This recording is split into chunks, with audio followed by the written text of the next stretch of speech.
Alright, we're starting here. Welcome. Let's see here. Here we go. Welcome to the Kappa Council, episode 1, season 2, actually. We're returning after 3 years. I think it was the end of 2013 that we started out this. The returning cast is me, Scream112. We also have JoyfulRogue on the other end of this nice overlay, who's back as well for season 2. New faces are Scorch13 and Shotgun. How about we go from the left here and then, and let Scorch13, you start introducing yourself and let everybody know who you are, what you do, and why do you have a red card as overlay? I would go with that. I probably have the red card because I am Scorch13. Right. I'm 25 years old from Canada. I just got into streaming very recently and just got into Faeria about three and a half weeks ago or so. Absolutely love the game. I'm very happy to be here. Nice. Awesome. You're welcome. As people can see on your card, your streams over on twitch.tv/Scorch13. So if you guys want to see Scorch when he streams and follow him, go follow him over there. Shotgun, yellow card. Why did you put my Twitch there? God damn it. Oh, you stream? Yeah, I stream. Oh, sorry. We'll add that for the next episode. Doing that lately, but anyways, yeah, I am Shotgun. The T is a 7, as you can see on the overlay. I am from the Netherlands, 29 years old right now, and, well, I'm also a Discord moderator for the Faeria group, and I am one of the balance testers, one of the first, actually. Oh, one of the first. And also rank 2 right now, so... And, bragging. Well, I am playing mostly yellow, so that's why he probably gave me the yellow card, but I didn't get the choice in that, so... Yeah, that's true. Okay, that's true. I did actually decide who got what color. But he picked wisely. I was trying to make it fit somehow. I mean, I went with the colors though, not neutral anywhere. Not yet. I mean, maybe when we have a guest, they'll be the neutral. And JoyfulRogue all the way over on the other end. Yeah, I'm JoyfulRogue. I am an ex-retired live streamer. Because I did actually retire, and then I came back to Faeria a month ago. Most of you would know me from the old days of the Flash Faeria. Came back, streaming on European evenings, playing a lot of blue, so the card does fit. It's my favorite color by far right now.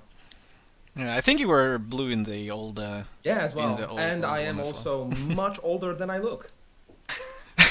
You're much older than you look. I don't know if I never like introducing myself, but I'm Scream112. I'm streaming here on Metagamingtv, where you're watching right now, probably, unless you're on one of the hosting channels. Yeah, I'm a green card. I like green. I want green to be good. They're quite good. They're decent. They got taunt. I'm missing some keywords. We'll see if we talk about that. The first topic today, then, would feel natural because it happened just a few days ago. Would be the fact that we got a balance patch and some new stuff coming in. What is it? 2 days ago, having one of the balance testers here, maybe Shotgun would like to start off with. What balance changes. Like, you don't have to go through the changes, like what happened, like everything, but maybe what you think was the big ones, like what happened. If you want to know what the balance changes are, you can go to the Discord channel, go to announcements, and you'll find a nice list of all the changes and also reasons why they changed certain stuff. So I think the biggest thing about this patch is the change in yellow. Because in the previous meta, Yellow Rush was very prevalent at some point, and basically 90% of the matches were you were either playing against Yellow Rush or against Green Defense, because Green Defense was the only proper counter to Yellow Rush, although I would say that Blue actually also would do good. So yeah, but Yellow Rush is basically... It got changed a lot, and we've been discussing it a lot in the on the test channels. Like, the devs weren't certain what to do, and we weren't certain what to do, and eventually we came to this conclusion with what it looks like right now. And I'm pretty happy with it, actually. I don't know what you guys think. Opinions. Scorch. Well, I think Or Joy. that you have Go a ahead. very rude bot on your chat screen. Oh yeah, shit. I'll He's link it. trying to link the. He's trying to link stuff. I mean, who knows Yeah. what links that are? Like, they might be Fake going balance. to all types know of not to weird link stuff with bots. advertisements. Can't trust. I'll link it. Here we go. Pop that out. Oh, favoritism as well. I see how it works. I'll see if I can make you a mod for future links. Wow, he got so mad he disconnected. Good job. Oh Jesus! And then This is the best first episode. I I am mean, the worst participant. like, I'm not rage quit. Rage quit. As you can see, guys, we're not professionals here at all. I'm not gonna see JoyfulRogue the next one. Flip the tables. Oh, that's good. That's funny. Yeah, so I guess overall the balance changes were mostly there was a lot of people who thought yellow was very very strong, very powerful to start out with pre-patch. I guess the main question I would like to throw around here is do people feel that yellow is still a very strong, like, is it okay? Is it still OP? Is yellow, you know, the best color to play? Obviously, we're talking about the yellow rush. What do you guys think? I wouldn't say it's the best color. I would say that it is it's still a strong color. Like, don't underestimate it. I've been running a yellow deck lately, and it's been doing really, really well. But it's a yellow deck I created yesterday because I had an idea, and my other yellow deck just wasn't working at all. I was constantly stuck at rank 5. So I put this deck together, and right now I am managed to get to rank 2 with it, so I'm pretty happy with it. Nice. I It's played actually I played fun a deck. yellow deck that Shotgun claims is his, so No, no, and no, no. I Okay, did not so lose a match today. I played 4 matches. That's all I had time for. I did not lose a single one. Seems good. by the way, Does play very different though. It is no longer a rush. I would Oh, call it a yeah. mid-game direct aggression deck. by the way, I would just like to say that Cubes just said in the Vanguard channel, Shotgun is literally the most manly amongst men. 10 out of 10, dude. Very nice. No. So now we know there's a secret Vanguard channel, guys. Yeah. Only for the very few lucky people. But yeah, no. The thing about that deck is that it looks a lot like my deck. That's why I got confused. Like, what the fuck? That's my deck. But then I started thinking that's actually he probably made that deck himself for one sole reason. He's not running Sagittarius. Yeah, Sagittarius is Bay. I saw people running it. I really didn't like it. Oh no, trust me, Sagittarius. The only weakness of Sagittarius is the trick. That's it. The beauty about Sagittarius is you can play turn 2, and it can pressure the orb for a shit ton of damage from turn 2 on. So the opponent has to deal with it. It has 4 life, so it is very hard to deal with it efficiently. It only costs 4 Faeria, and most of the trades it makes it's either of equal value or better. And they just have to deal with it because if they can't deal with it, their orb is dead. My problem with it is that it prevents me from putting units in front of it. If I want a charger in front of it or something. Oh no, even because well, the deck that I run is because it isn't a pure rush deck. It has rush elements, but it is more of a control deck. So everything they put in front of it, I just kill, and I just put basically the best per turn 2 play is at least as player 2, but you can also do it as player 1, I believe. Let's see. Yeah, you can also do it as player 1. Is Desert on turn 2, and then play your Sagittarius right in front of your orb and the charger right in front of that one. The moment they play a creature, that creature is probably dead because of the charger. The charger can also easily move out of the way from the Sagittarius because it is charge free. And you have flash winds that can move it out of the way even. So it is such a good card, and I would recommend running 3 of them because, well, it is a card that it becomes worse the longer the game goes on because it only has 1 attack. But as a starter, it is brilliant. It really is, especially with this deck, because you force your opponent to deal with it. You force your opponent to rush you, even though you're still better at rushing them, probably. So yeah, Sagittarius is big. Interesting. That is I'll give it a try, I think. with the deck. Yeah, no, I would recommend trying it. Like, I was seriously surprised when I created this deck. I was like, okay, this deck will never work. This deck is so bullshit. There's so many 2-offs, it will never work. Then I started winning game after game after game. I'm like, what the fuck? How did this happen? This should not work, but it's working, so I'm happy. Awesome. Scorch, do you have anything to add? I haven't been able to play since the balance went through, but my initial thoughts looking at the changes to the yellow were, it kind of seems like it gives you a little more time to set up, but then there's more kind of a one-turn burst, and then if you clear it, there's a second burst coming through.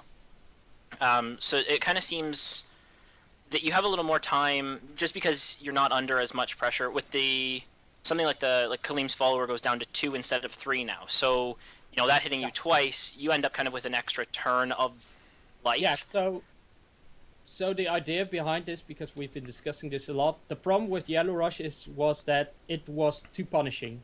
If you got just 2 hasties in, you could already deal 6 orb damage, which was a lot. So what they wanted to do is tone that down and basically bring it back to the essence of my all-time favorite deck, which was Assassin Yellow, which people call Ninja Yellow, but it has nothing to do with ninjas, because ninjas are all about scouting and stuff. Assassins are about doing that one-hit kill. So yeah, but they want to bring that essence in by first start poking that orb a little bit, and then boom, you're dead. And they brought that back with making the followers and also ending the monks at just 2 damage, and also having the new Crusader that grows with every orb hit in your hand or deck. Yeah, I like the new Ordrum Monk as well, just because, you know, it has the haste, so you can hit the orb, and then if they kill it, you've reloaded your hand with something else because it draws the card. Yeah, he is a great card, and the thing about him is that at 1 orb damage, he's already worth it. But with 1 orb attack. And with 2 orb attacks, you just gain massive value. So if someone is playing that against you, try to kill it instantly. You don't want to keep it alive. Yeah. Which is also another beautiful thing about the Sagittarius, is because you have the Sagittarius at the back, you have the Monk at the front. They have to deal with both. So you force them to either spend a lot of removal on cheap creatures, or you force them to choose for one of them. So yeah.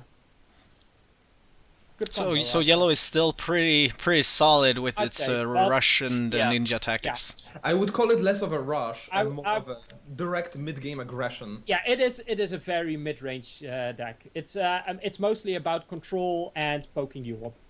You kind of have to see when you have an opening and then go for it. Exactly. But you don't. It's not like if you're rush filled, then you're done for. It's not like that at all. And that's why I like cards like Sagittarius, but also the Charger, because you don't have to instantly go for their lands for their orb with your land building. You can just build 2 deserts in front of your orb, play your stuff there, and they can reach that orb from there anyways.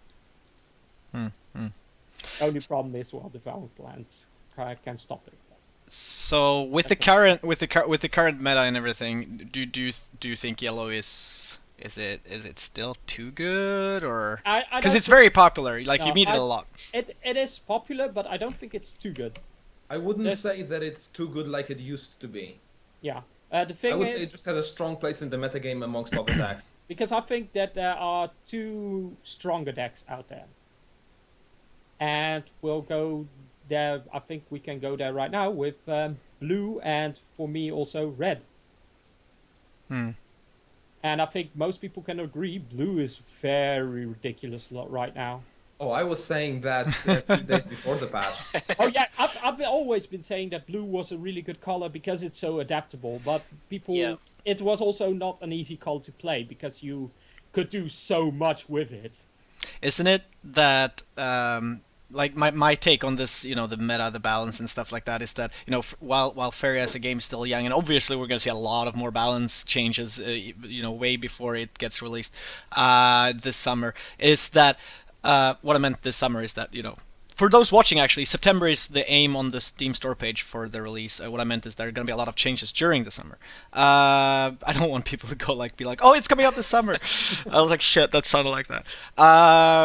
But Blue, I just felt ever since Steam Early Access, we started a lot of people started playing. That very few people, I think, explored Blue. I think a lot of people jumped on Yellow because this is effective, fast, and easy with quotations. Yeah, it's like a brain could just go to sleep for a while. Right? Yeah, it's like you could autoplay it, right? Like it's like it was really easy, and that's where I think they need to balance Yellow in the way where these tactics that we're talking about that Yellow can do shouldn't be the most easiest thing to pull off, obviously, and that also makes it strong. While Blue, in my opinion, might be the hardest color to maybe play like efficiently and really well because it relies so much on its mechanics rather than pure strength, like green, perhaps. Right now, I would say Blue is much easier to play because because the problem with Blue was that it was very vulnerable to rush, to a good rush. It was hard for most players to stop a rush as a Blue player. It wasn't impossible, but it was still very, very hard. Now, because the rush has been toned down a lot, it's a lot easier for Blue, and Blue has a field day against Green. So still, there's plenty of situational tough decisions that you have to do with Blue. Adds a lot of depth to the game. The transforming of other creatures. Do you do it on yourself, on your opponent? I love that card. Unbound Evolution is my favorite card, and even though the reason Unbound Evolution is my favorite card because it's such a trolly card. It doesn't just troll your opponent though; it can also troll you immensely. I'm such a gambling addict, not like so I just like whenever I can do something dumb like that, I'll be like, I wonder what this will turn into. I just cannot do it, man. I don't care. It's just like. And the beauty about Unbound Evolution is that the philosophy behind Unbound Evolution is if it fails once, try it again on the same creature. Oh yeah, right. So you just keep on gambling. It's beautiful. Creature that I transformed and I didn't like it. Transformed again, didn't like it. Surely a 7 cost is gonna be good. Let's put it there the third time. I get a Magda 0-2. Yeah, but to also give you, that's terrible. To let the people know how strong Blue right now is. Some people have been running Blue and have been doing so well that the new #1 player, Slot, who's by the way a free-to-play player. That's not true. No. Flip table. It cannot be. Before the patch, he was yellow rushing. Yes. After the patch, he was playing with a blue deck, and he made it all the way to he was already he was already tier 1. Was he? No, he was. Surely, Slot farmed me like a cow. Yeah, man. no, but Slot was Slot. I think was like rank 5 or something.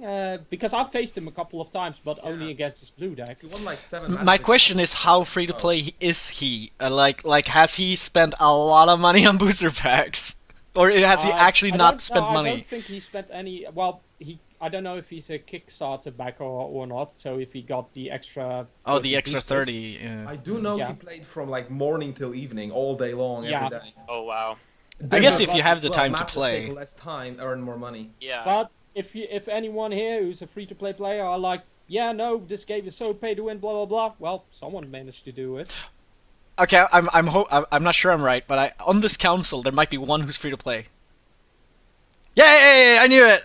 I was hoping. I don't have the full collection. That being said, I have bought a chunk of packs, but I still prefer the booster pack route to just buying the full collection. How competitive do you feel?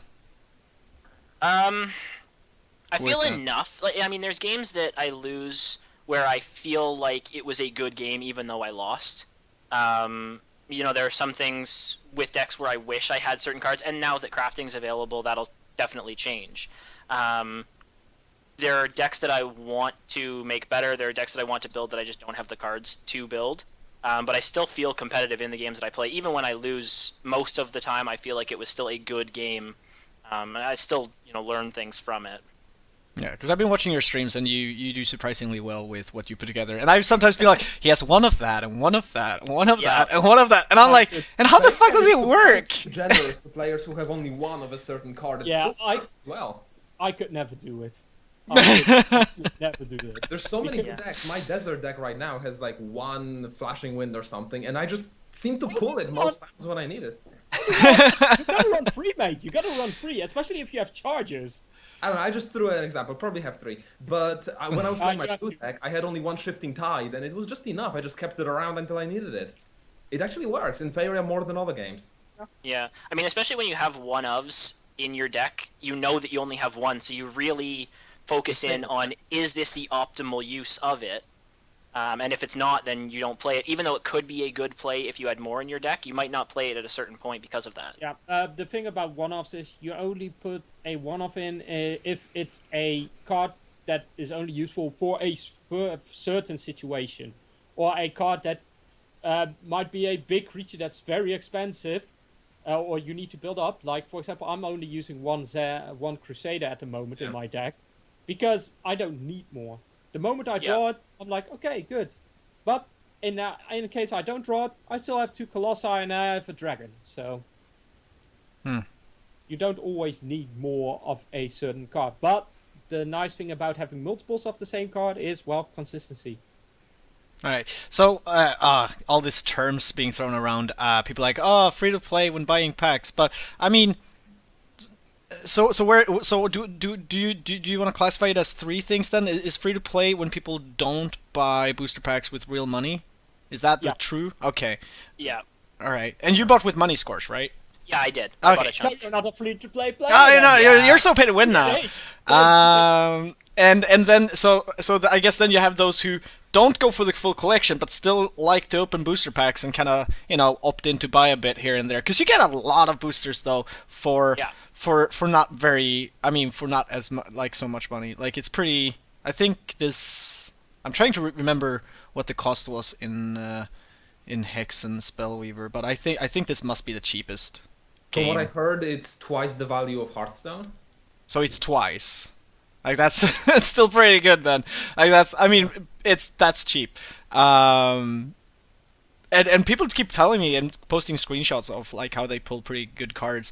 And now with crafting, which we are gonna talk about, let's move into that, I guess. Because I think that's a big topic. Especially now with Scorch then being pay to win. Buying booster packs and stuff. So have you crafted anything, Scorch, and how has it felt? No, I haven't. Really? I was like, this is where you go like, yes, I have. I know. I briefly looked into basically just like the values of it this morning. Disenchanted all the extras that I had, but didn't actually. So how much Memoria do you have? I think it was about 230 or so. Okay. Yeah, I think someone, GameSlayer, calculated it. You do get less than for crafting than in Hearthstone right now. So you need more commons to create a rare. You need to disenchant more rares to create a epic. Oh, okay. So on. So okay. But the thing is that the drop rates are much higher than in Hearthstone, and you also, instead of 4 cards, you get 5 cards. So you get more cards. So it probably evens out. Oh yeah. But okay, so I saw that, like, I've been following the discussion on Discord, and a lot of the discussion that happens on Discord is, like you said, people go like, whoa, this crafting is more expensive than Hearthstone, because that's what people keep comparing Faeria to. And like you say, and I myself can also see that, like, well, if you look at the big picture, you get more cards, you just get more from the other places, so that it might not, indirectly it's not as expensive maybe, or maybe it's just equal. But isn't it like I still try and view this from like an outsider viewpoint, where they see crafting and they're like, all right, crafting. And it's like, oh, it's more expensive than Hearthstone, and then they get upset. Like, I think no matter the other parts, I think it's important for for any game, but I mean for Faeria that I'm in love with, to have this crafting be. Yeah. I think it's too expensive. Like I think it needs to be cheaper. Yet okay, I have full collection. I'm not gonna use crafting in probably until an expansion hits. But that's my point of view, I guess. Well, I think also that crafting needs to be a little bit less expensive right now, but I can also see the reasoning behind it. But as I'm someone who has the full collection and doesn't do crafting, well, I don't have a lot of insight in that on how does it feel, right? How Yeah. it feels. Yeah. But I do know that most of the devs are playing free to play. So if they feel like, holy shit, this That's crafting true. is indeed crap, they'll probably adjust the amounts. That is true. By the way, those watching, the developers, or most of them, or a lot of them, have forced themselves to play free to play, Yeah. to actually themselves get a feel for how is the progression of collecting a collection. I think the only developer that isn't free to play is actually Dan. Yeah, because he's the balance tester, so he Yeah. has to not be. And yeah, exactly. Well, he's the balance tester. He's one of the designers. Well, Um, he's like the designer, ultimately responsible for balance, is what I meant. Well, to be fair, no, that's actually Jem. Jem is the lead designer, so Dan works under him. They're like two designers, Oh basically. yeah, but But that Dan knows what he's Dan, talking dis- about. yeah, no, of course, like they discuss a shit ton of things, and Dan probably comes up with an idea, goes to Jem, and Jem is like, okay, yeah, no, that sounds good, very good, or no, that sounds terrible, go away. But that's a thing that might confuse a lot of people, because Dan is the developer that probably talks most about balance and designing cards. So people might think, oh, Dan is the only designer. No, he's not the only designer. Oh no, Yeah, yeah, I know I say Dan the designer a lot, I actually, actually but I made try that and mistake as well. So. I try and say like, well, I've corrected myself and started saying he's one of the designers, Yeah. one of them. Exactly. That's true. That's true. Something. I mean, does anybody want to add anything to the crafting topic? I feel we're going through some of them pretty quickly, but it's obviously because we don't know beforehand how much we're going to get into a discussion about a We certain haven't topic. fully talked about the balance changes and how it will affect. Oh, feel free to add. Feel free to add. Because, Just shoot. One other because we all talked a little bit about blue and how insane blue is. By the way, one of the cards in blue that is incredibly insane, but has always been an insane card, but it never was played because of the meta, because it wasn't that good in that current meta. Mm-hmm. But right now everyone plays it. Is Mystic Beast. Free. It's a free. Yeah, I saw that long ago, and I was like, this must be really card is good. Insane. Right now in the current meta, it is insane because it's a free Faeria 0/5, but the moment it has the gift. The moment you play it, it gains attack equal to the amount of Faeria your opponent has at that point. So if what you the have hell changed to make it so good now? the meta. Yeah, It's nothing simple. really. It Yeah, wasn't- exactly. That thing wasn't as good against green. It wasn't as good against rush because they generally like to spend a lot of Faeria in one go. They like to spend and put pressure, play something every turn, so there wasn't much Faeria. But now people are saving up more, and there is. But blue is on top, and blue Yeah. spends fairy all the time. So what's up with that? Blue doesn't actually spend Faeria all the time. Blue is greedy as shit, and they have a lot of cheap cards, so they can't spend all. But even then, if your opponent has 0 Faeria, yeah, that thing is not worth it. If your opponent has 1 Faeria, it's a 1/5 for free. That is 6 stats for a free cost creature, which is okay. If your opponent has 2 Faeria, it's above curve, 1 point above curve. If your opponent has 3 Faeria, well, it's a 3/5 for free. You do the math, and it can go bigger and bigger and bigger. I had 10 Faeria when a guy played against me. But I've seen plenty of times when a Mystic Beast gets played while I have 5 Faeria, so it's a 5/5 for free Faeria, Yeah. which is insane value. So I guess And with it's the so hard to crafter, get I rid of. always get value with it, don't I? Yeah. Damn, It is- yeah, that's actually pretty legit. It's an incredible. And imagine playing I think- Wavecrafter with that. well, Wavecrafter did get a nerf, so people started running it less, which is good to be honest, because Wavecrafter was. I never liked that card. It's a very I weird played it- card. I looked yeah, at it. I was like, I don't understand. I I love played it. I played it in my blue deck, but whenever I was playing against it, I always hated it because it was always value for your opponent when he played it, because it was basically if you played on turn 2, it is a 5/5 for free. Again, massive value, and your opponent has to spend a lot of Faeria each turn to not lose value. And even if he removes it, he always has to use some big card that costs a lot of Faeria to remove 3 Faeria. So that card was always worth it to use. Or I still think always. it has a place. Right now it's a 5/3. It's much easier to remove. It still has its place. I'm still and keeping it. It's Yeah. great. Yeah, I've seen other Especially people as run Shotgun said in the If you current design a metagame, deck who with wants it to where- save up Faeria more? You know, where you Won't use it. stockpile. Yeah. I mean, you But- basically, you get 3 Faeria for free as long as it lives. The problem with the mechanic, I think, is that this game is a lot about saving up Faeria, and then Blue has these cards that punish the other player for not playing something because at that point in time, they couldn't play anything unless they wanted to lose a shit ton of value, or they just didn't. They only had big cards in their hand because of the draws or whatnot. So it just punishes players so hard. So those cards, like, yeah, they deserve to be there, but at a cost. And right now, well, the Wavecraft has been nerfed. We'll see if it's enough. Probably is, but we'll see. However, the Mystic Beast is so much value right now, and it punishes players so much for just using a game mechanic. It should cost more. It should cost at least 4 Faeria. It's really cheap, isn't it?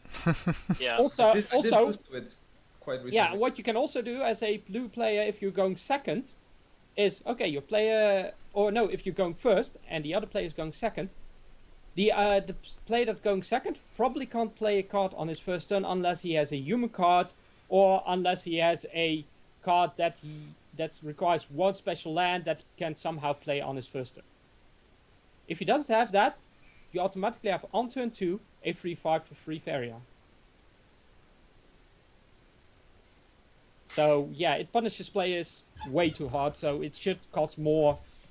And that's my opinion on Mystic Beast. It's insane. Hey, anything else that is directly from the balance of the game that anybody wanted? Well, the other part is that I think is insane, but people, people haven't been playing it that much anymore.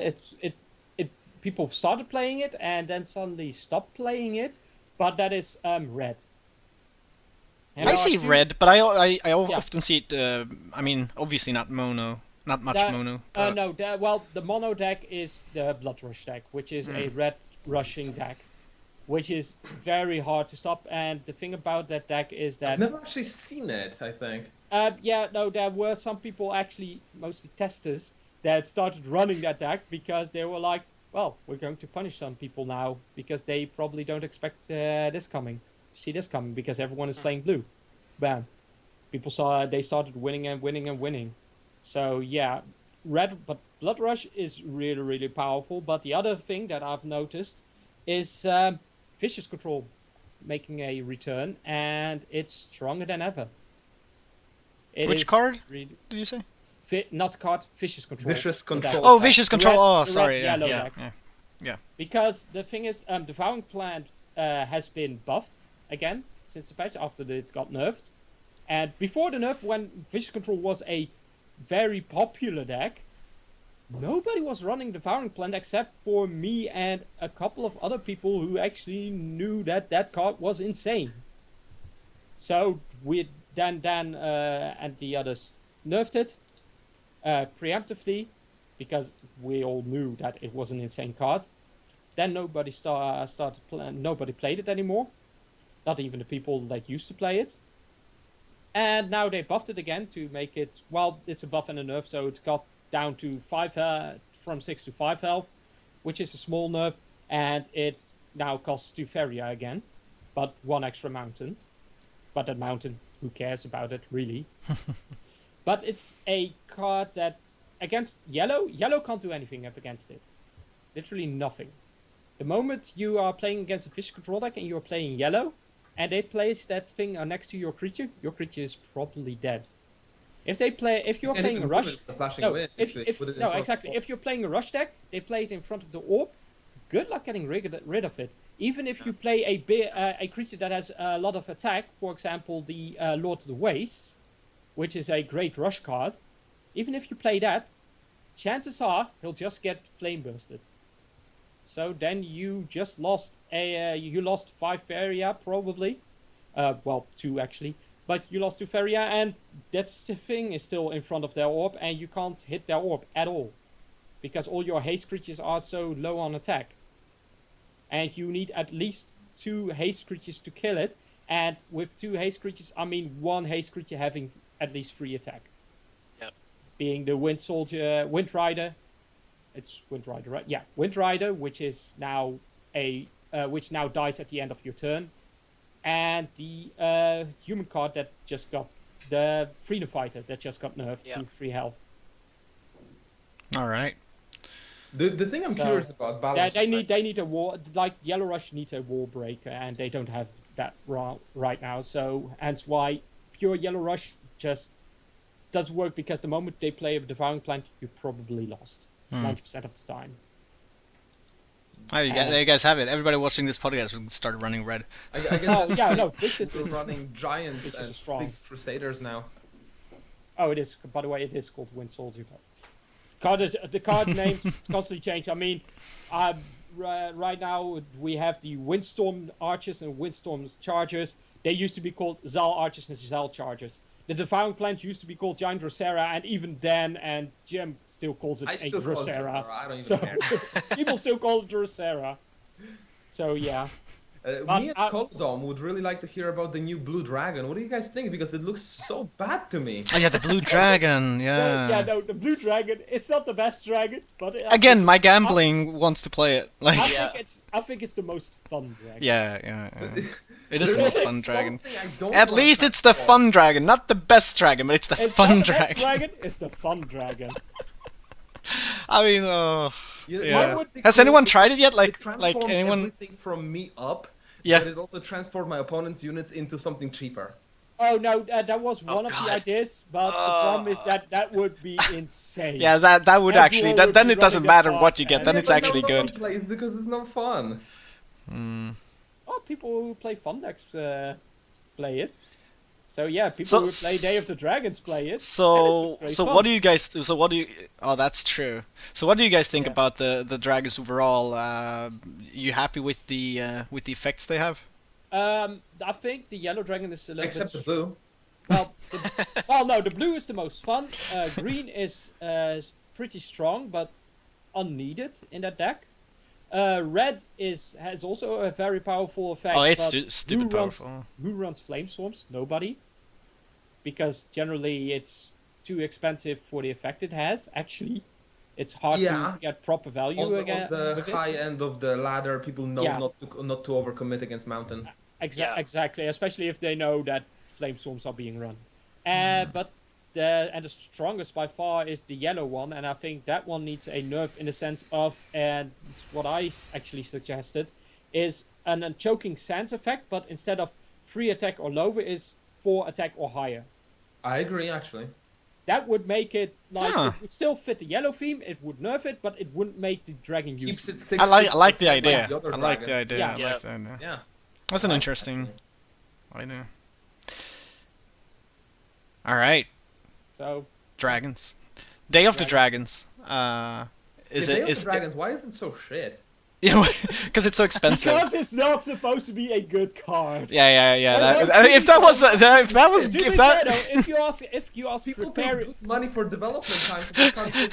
if you ask Kripparrian, who he loves it. The Dragons on the stream, he thinks it's the most broken card ever. Did anyone watch Kripparrian's stream? Yeah, I watched it. I woke up caught just the end of it. I woke up with some fever and I ended up watching it. I was surprised at how much he enjoyed the game, actually. Like, he seemed to generally be interested in it. So the question is how much did he get paid?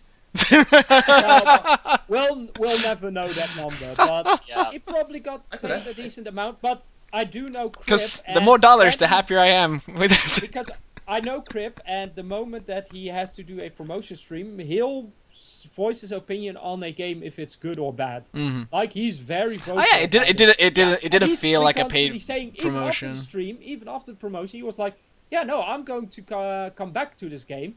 He's probably going to make a return once the Pandora mode is Yeah. open. Which is Yeah, arena. it was funny to watch He's- him. he's He really he knew looking forward nothing to about that the mode. game though. At least he didn't know Yeah. nothing about the game, and he went in and he was like, He "Oh was yeah, I'm like- gonna play Pandora next." And people in chat like, "Oh, I can't wait to see him. That's not Yeah. there."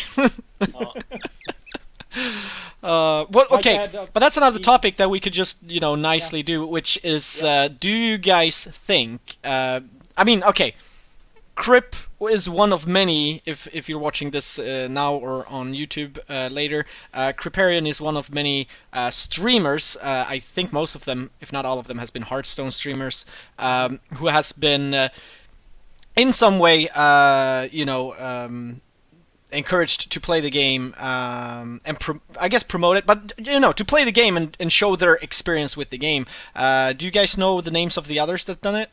I know. I saw I RDU was on. Yeah. Because I don't know Hearthstone streamers at all. I know Yeah. Crip. Enjoying it, and God, what was that other guy called? He is he's a big Hearthstone player.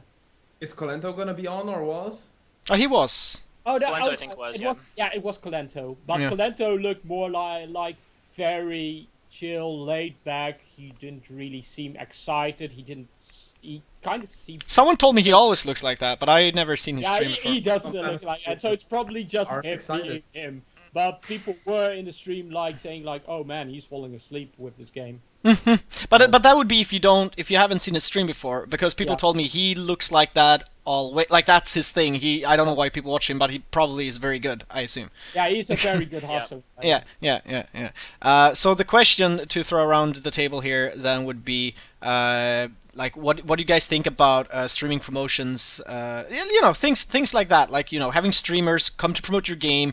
They might be getting paid. There might be some other incentive, but it is happening. It has happened.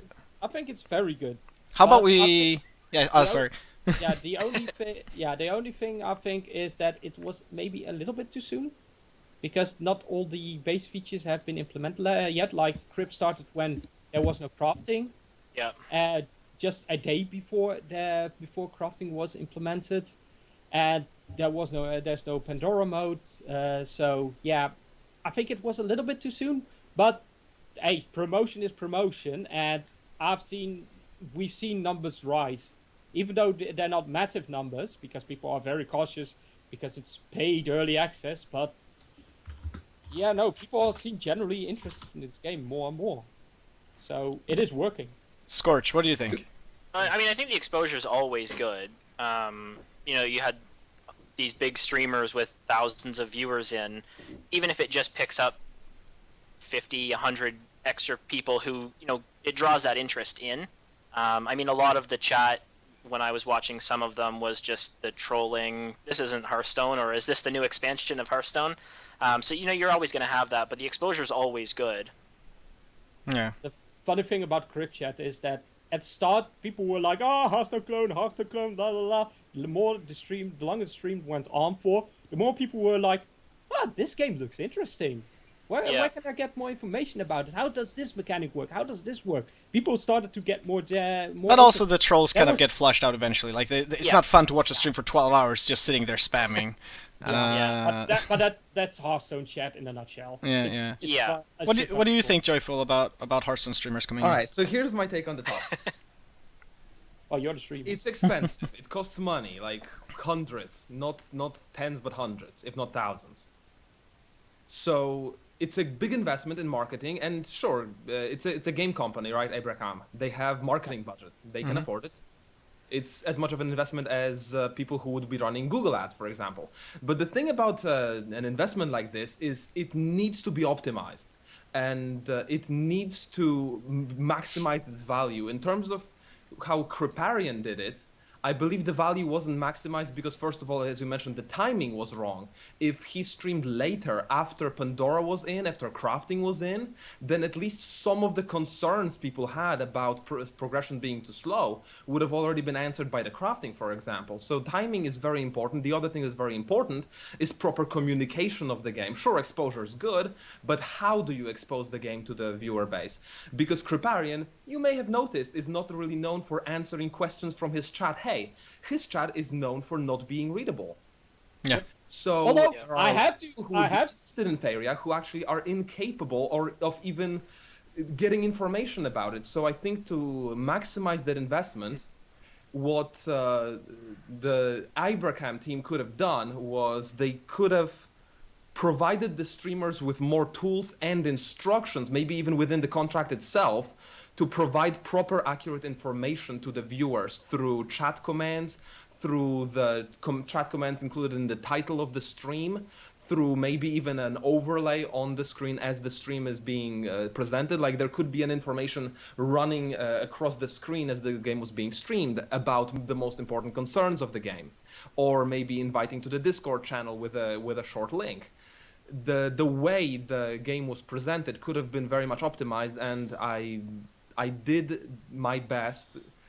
Starting my stream as Krip was finishing it, I snagged a couple hundred viewers from him, and I could see with my own eyes the concerns they had that were completely unanswered by him, that I then managed to answer on my stream. And I think it's very important. Maybe they should even do it like officially to get maybe Dan or some community managers to start their own official stream after Kripparrian, you know, to then include some community interaction, because that's also very important to retain those players that were exposed to the game.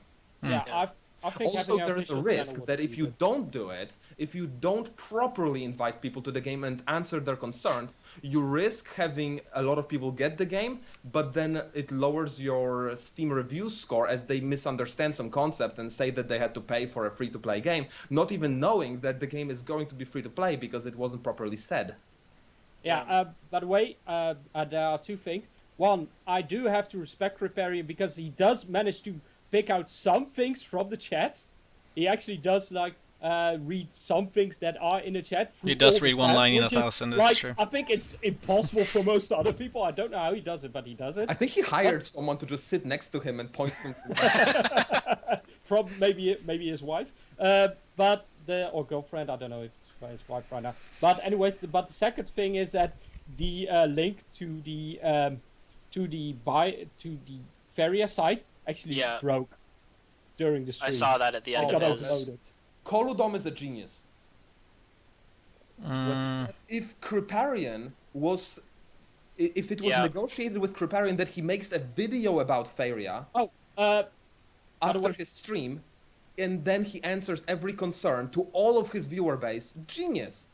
No, this is actually what he said also at the start of his stream, is that he didn't want to make a video just yet about the game because he doesn't know enough about the game yet for his impression give his impressions. But he should do it after, not before. And Yeah. then he did know enough. And no, just a video that explains what the game is and what the plans for the game are, you know? Yeah, no, but I think it's again the timing was wrong. Because he's still That waiting too. for Pandora, so he's. If I know him, he probably will make a video about it after he's done the Pandora mode. Yeah, we'll see. We'll see. So Yeah, I to add my opinion to this then will be that I also think that, you know, Joyful basically said everything that I thought, and you know it's just so true that marketing and me having experience in marketing prior to my current job, I've been a product marketing manager, and it's like, you know, the timing is everything, and sometimes you don't even know when the timing is right, you know. I mean, I wasn't it just, when was that? Like before Steam Early Access, I remember seeing like posts and threads about, you know, giveaways of keys with Logitech and things like that, and you know, they didn't happen for like 2 weeks or something like that. Like they were like they mentioned them way before they actually happened, and they actually said like, oh sorry, like we whoops. I think you know. that they just they had a fuck up and it got delayed, from what I know. Well, yeah, well, you don't know, but still, you gotta go Yeah, no, from. I We agree. don't have anybody from the inside here who's Yeah. gonna be like, Okay. oh, this is what happened, this is what happened. We can only theorize, Yeah, right? no, So I'm just time saying for that misclicked, right? And things like that can happen. Now, obviously, 10,000 viewers for I think was I'm just gonna say 12-hour long stream. Kriparian, if he converts. I don't know. Twitch converts numbers for sales. Obviously, this is a metric that is a very If you're huge curious about the numbers, average. he increased the concurrent yeah. players by 50 to 100. That is true. It's gonna be interesting to see the average concurrent player base throughout the weekdays next week. Actually, that's gonna be interesting because the weekend always has more, but he definitely increased it a lot. But like I was saying, is that if he converted 1% of those exposed to his stream. Or actually, of those who watched parts of the stream to sales, that's still like a huge number for Faeria. And it really was a good positive stream. I was really, one thing you can take away from the stream is also that Kriparian is one hell of a good player. Who manages to do really well with being free to play, right? He went free to play, and he got Day of Dragons to work multiple times. Like he just did really well with that limited card pool. Anybody who basically goes like, oh, it's so hard to win games with free to play in Faeria, I'll just be like, go watch Kriparian do it. And sure, he's really good, but he did it, right? Like he proved that it's not that difficult. Just copy what he did. To be fair though, he was playing against people that were free to play, and I think there was one match where he was playing against someone who had either more cards or did get the full collection because he was getting a yellow rush. Yeah, well, of course that happened eventually. Like it would happen. Like I mean, I'm not saying he was winning every game, but he wasn't even mad about it. So yeah, and it was a good stream. I think it was a good promotion. I don't think there's anything wrong with that type of promotion. This is marketing. This is marketing, and heck. Me, Metagamingtv, being a very, very tiny channel, even we'd receive not offers to get paid. That would be great, but we received very, very nice offers to do things, and we only done it once though, which was really nice. And most of the people that do this, that send out these, hey, let's, we want you to try out our game. Here's some incentive. Are usually very. How do you say, they're very respectful of the streamer's integrity, in the sense that they're all, like, even in the first message they're like, oh, you're allowed to say whatever you want about our game, like we don't want you, like like it's written, like you are allowed to say whatever you want about our game. There's a lot of very negative and silly beliefs about this being some kind of bad morally to take money and stream a game. Well, it's the most obvious business practice ever. Oh yeah, there's nothing wrong with that. It's a fine line for the viewer. Like it's a fine line where people who watch it go like, they probably paid him a lot of money. He's just. You don't even need to listen to somebody's opinion. You just look at the game and make your own. It's that's how I view it too. too. Lie. The game is right there on the screen, right? But at least the thing about these paid promotions is. It's great. It's great that they do it. They should do it. However, they should properly disclose it at the start. They should disclose it. Streaming Faeria, by the way. Yeah, well, but you also disclosed that, and Kriparian also disclosed that he was. Just to throw it out there. By the way, Atlas just said in chat, it should be mentioned that Kriparian wanted to play the game exactly as he did, from zero to hero, without knowing anything beforehand. That is his style, and that's what he wanted. And we think he did it very well. Yeah, I agree. And he also communicated to us that he enjoyed it quite a lot. So, yeah. And after, even during his Hearthstone stream the next day, he already said that he's probably going to go back to the game once Pandora mode is open. So, But, yeah, though, sometimes you have to make a deal with a streamer that you can't... It might not be the best for you, but it's the only way for the streamer to accept your deals. Because streamers get a lot of deals like these. Yeah. Oh, you can imagine Kriparian getting a few. So, oh yeah, most definitely, yeah.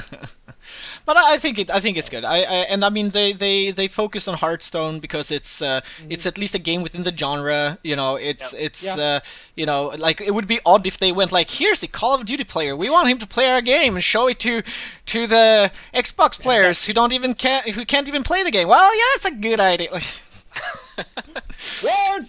Why are there no guns in Faeria? What the fuck? Crap game, worst game ever.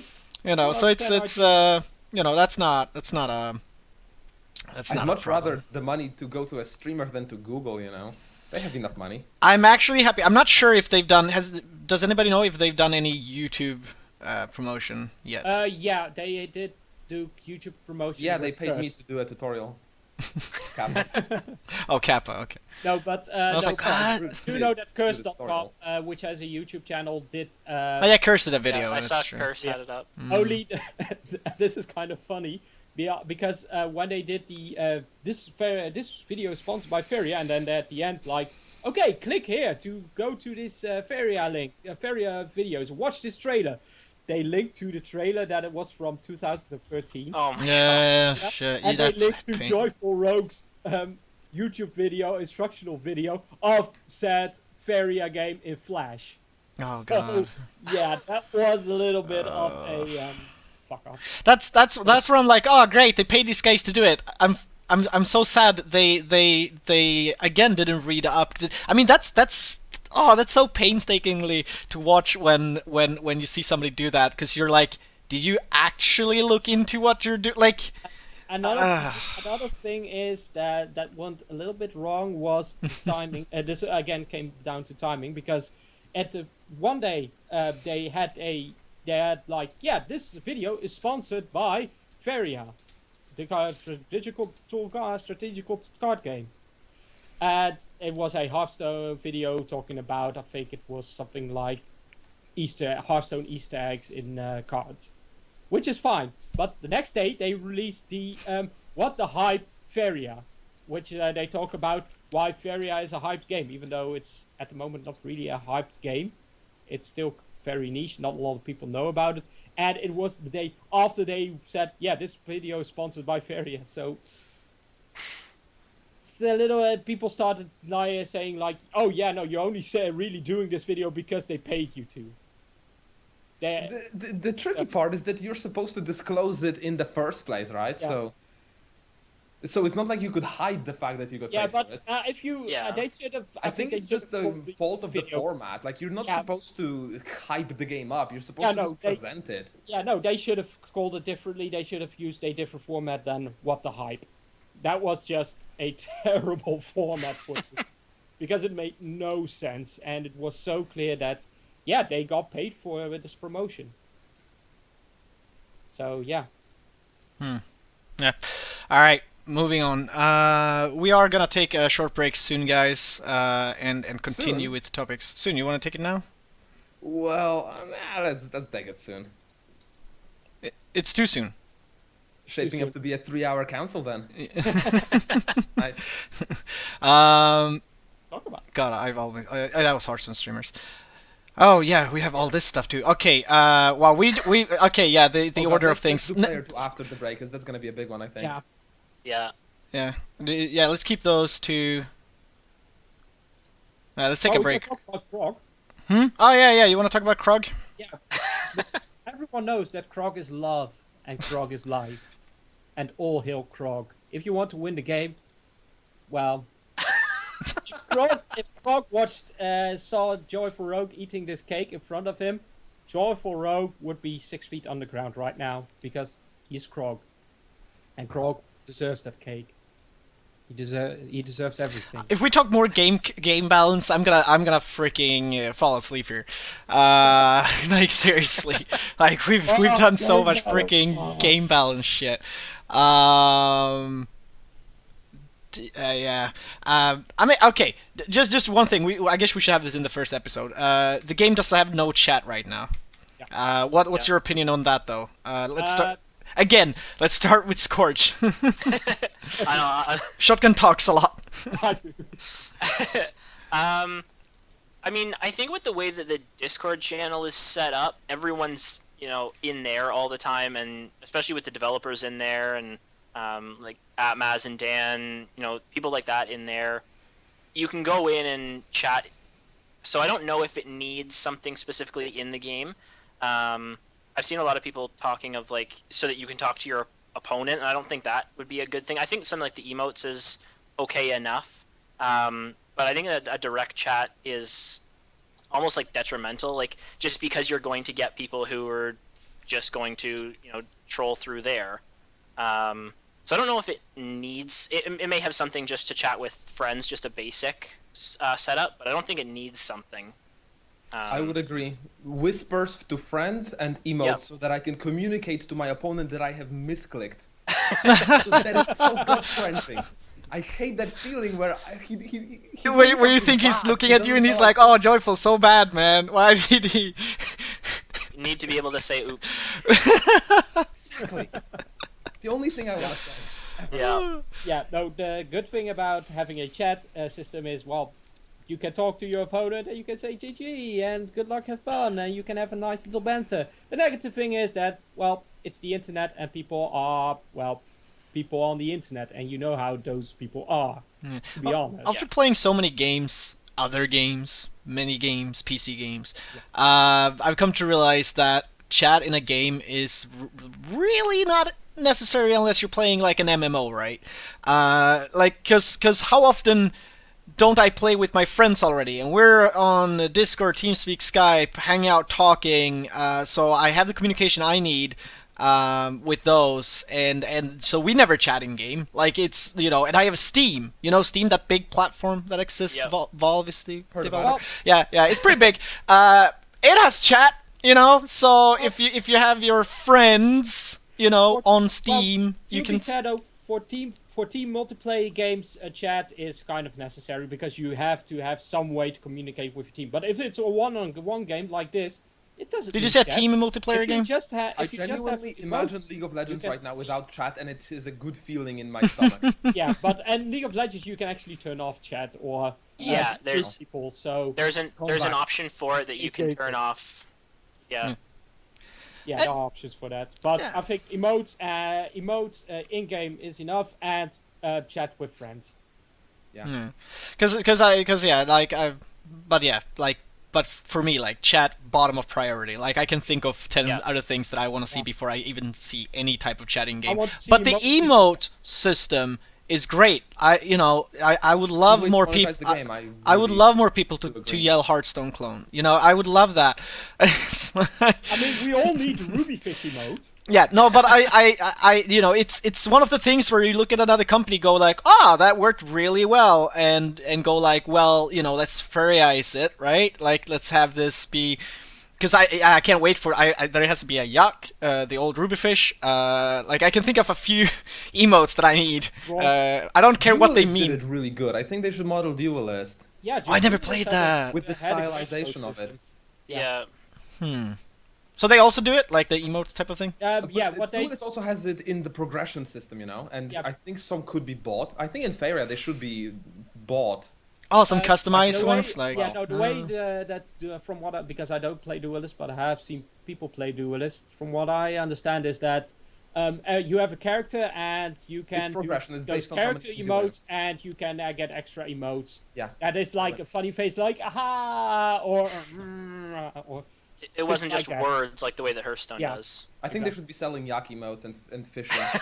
they could just bundle Oh, them, yeah, like no, the yak, but- like the yak I puck. I feel the most important, and this isn't an emote, but it is an avatar. Still, the most important avatar that they should bring out, and I think Jen is working on it, is the old Rubyfish emote that swims in the orb, sometimes showing its grin like and then just. Yeah, it was talked Oh, about wow. like on the first day that I streamed. People would pay shit tons of money for that. It would be selling like hotcakes. Yeah, it was brought up when God, it's so Dan much easier Dan and I to was streaming. monetize the game if it has so much style and character to it, doesn't? Yep. Yeah, that's just pure awesome. Right now, I'm just waiting for the Kali Mashara avatars because they're awesome. I like my safer. I think I'm staying with him. I'm still using that. It's cool. I don't. What do you call? Is it a wisp? The black little guy. The black little cloud. Like the base one. Yeah. Hey, It's I love like- it. It's awesome. It's cuddly. I think it's more like a fairy. Is it a fairy? Oh, okay. Yeah, I have no idea what it is. Very It's weird just my kind of thing. my little pet. Like freaking love it. Like it's. Yeah, it's- I've been using just the red one of that. There's a Well, red one of that. I've been Yeah, there's using one them- for each color. Yeah. Oh well, the black. each- Oh well, but they don't look like that little cloud black. No, they don't look like Cloud. They're not exactly like as that one. cute. Yeah, yeah. All right, let's do the break now before we go into the other huge topic. So it's gonna be how many minutes do you guys need to pee and get drinks? 7. Seven. 7 That's a minutes. very specific amount. I'll say 5, max 5. All right. minutes. So I type in the Discord chat when you guys are all back and ready. But 5 minutes. Okay. All right, good. We'll be right back, guys. All right.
Alrighty, guys, we are coming back. Shit, that the song actually ran out. You guys are unmuted. I need to swap the seat and everything. I just got back. 5 minutes was short. 5 minutes was way too short. Told you it's 7. 7 minutes. Why? Wait, what's up with your cam, by the way? I perfected the process. What's up with your cam? Is it Well, coming back? he shut it off, and now he's trying to put it on, but it's Skype being shit. Yeah, yeah. Oh, should we promote Discord? they're like, it's not. I don't know when, but I mean they've already mentioned in their dev blogs and stuff. They're adding calls and video calls and everything. They're basically adding everything Skype has. Yeah, Discord is Wow. doing shit on Discord. Damn, that program is so good. I'm By the just way, as soon as that. This is for people who are in the chat right now. I have an extra code to give away. Shit, we entirely Yeah, forgot about that. Yeah, at the end of the stream, I've got a code to give away, which is a coupon code for a full collection. Damn, we should have known that. Like, oh, well, I knew that, but I knew it some days ago, and then I fucking forgot about it. Yeah, Like, it so- just slipped my mind. If you don't have the full collection yet and want to be sure to get it, well, stay around till the end of the stream. Try and restart the cam, Joyful. I'll make sure that Scream will do the whole giveaway thing. Oh, then I have to do that. Oh, great. Well, great. yeah, it's your channel. It's your channel. Alright. Also say, yeah, go to my channel and I'll do a giveaway there. Yeah. Let's Not- do it no, on Facebook! I promised to do it on the Kappa Council, so.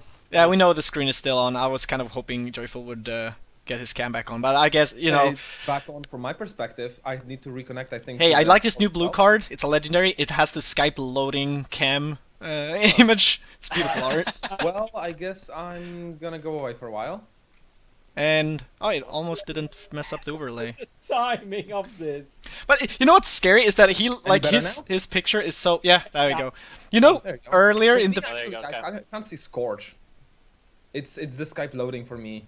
that's Oh, alright, wow. I can see Scorch. Everyone else is showing up on my end. That's beautiful. Alright, guys, I guess two major No, I'm topics. frozen. No. No, it's working. You're just sitting very You're still. fine. Yeah, sure. You said so still in the before, like earlier on the podcast, that I was actually like, I think we lost Joyful. Oh, by the way, I have a donut. God damn it! I just got a Red Bull. They're paying me, so I got sponsored. No, I didn't.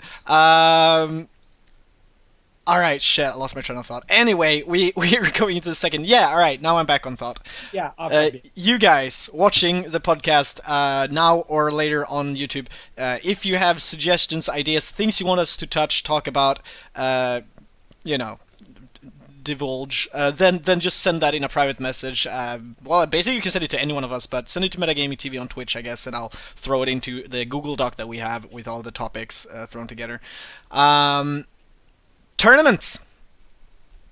Or do you want to take player 2 first? Actually- Let's talk about player 2 first. Actually, let's do because that. It's very important. I actually missed it somehow. It was like not showing up. I needed to scroll up.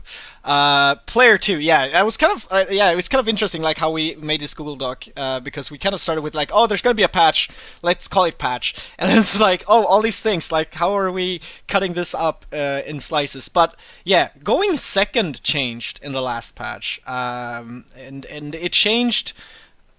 I like it, but I'm very curious to hear what the panel here has to say, because now, well, if you haven't noticed, going second prior to the patch meant you got a free prairie. It's basically like a card you had on hand, cost 0. You played it, you got an extra prairie to build, and people were considering that going second was too much of a disadvantage, that going first was too powerful, too good, for many reasons. And I know Shotgun is bursting of knowledge on why that was.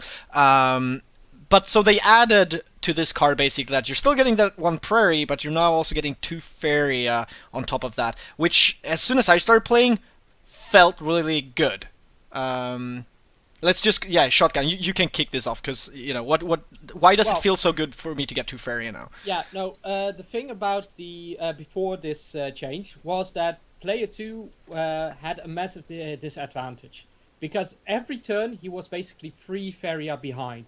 He was 1 land ahead because of the Explore, and the Explore was they made the Explorer just to do that, so that player 1 has 2 lands, player 2 has 3 lands, player 1 has 5 lands, player 2 has 7 lands. So it's always one land above the other. By the way, I messed up that example, but anyway.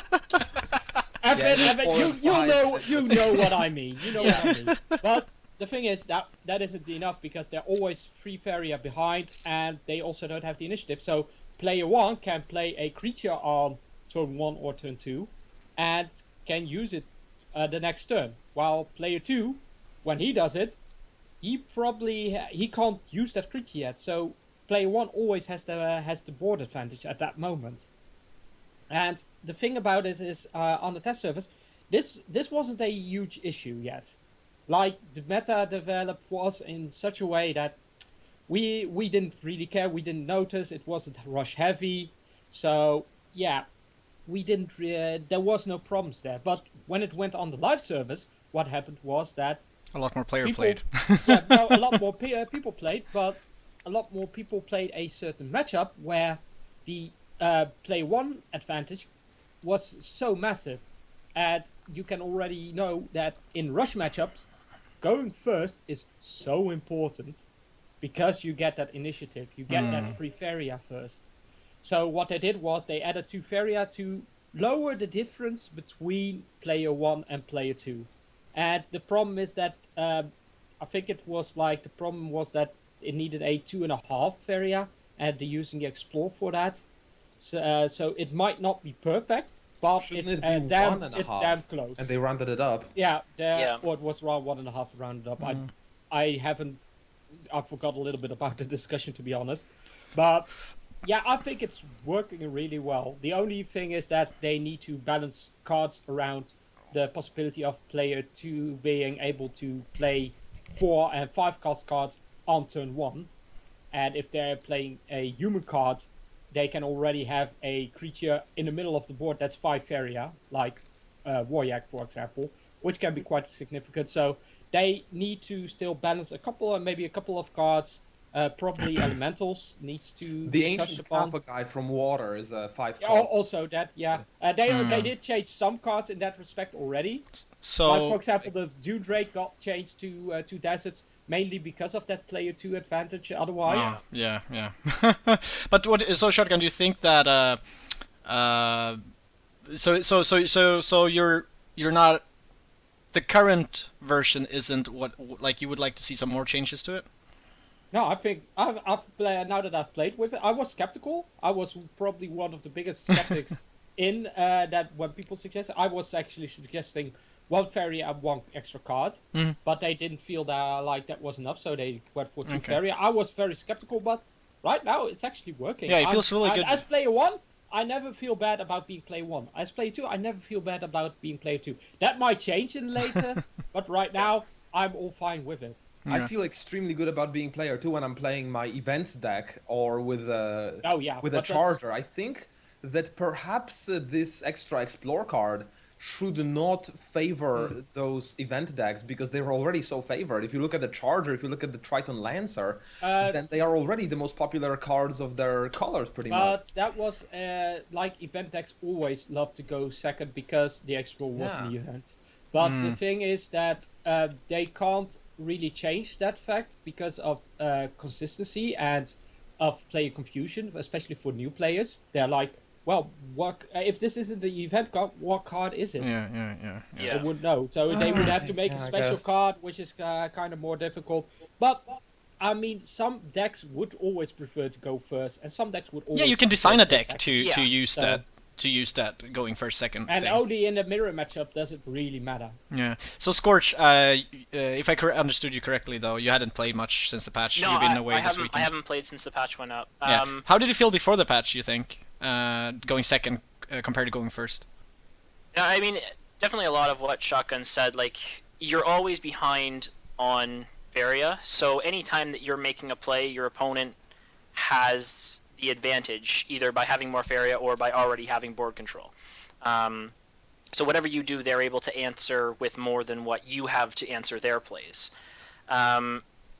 The Explorer, as just the extra prairie, I still kind of debated on, do I use it turn 1 right away to expand like a special land out? Do I save it? And then if I saved it, I almost never felt like I got where I wanted it to be placed. It never felt like there was an optimal place for it.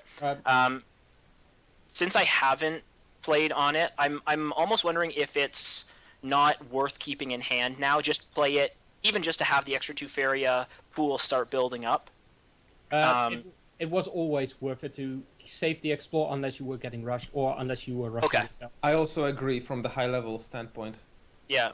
Yeah, I started out playing it like the first go almost always. I was like, I don't want this on the A lot of hand. new players do that. Yeah.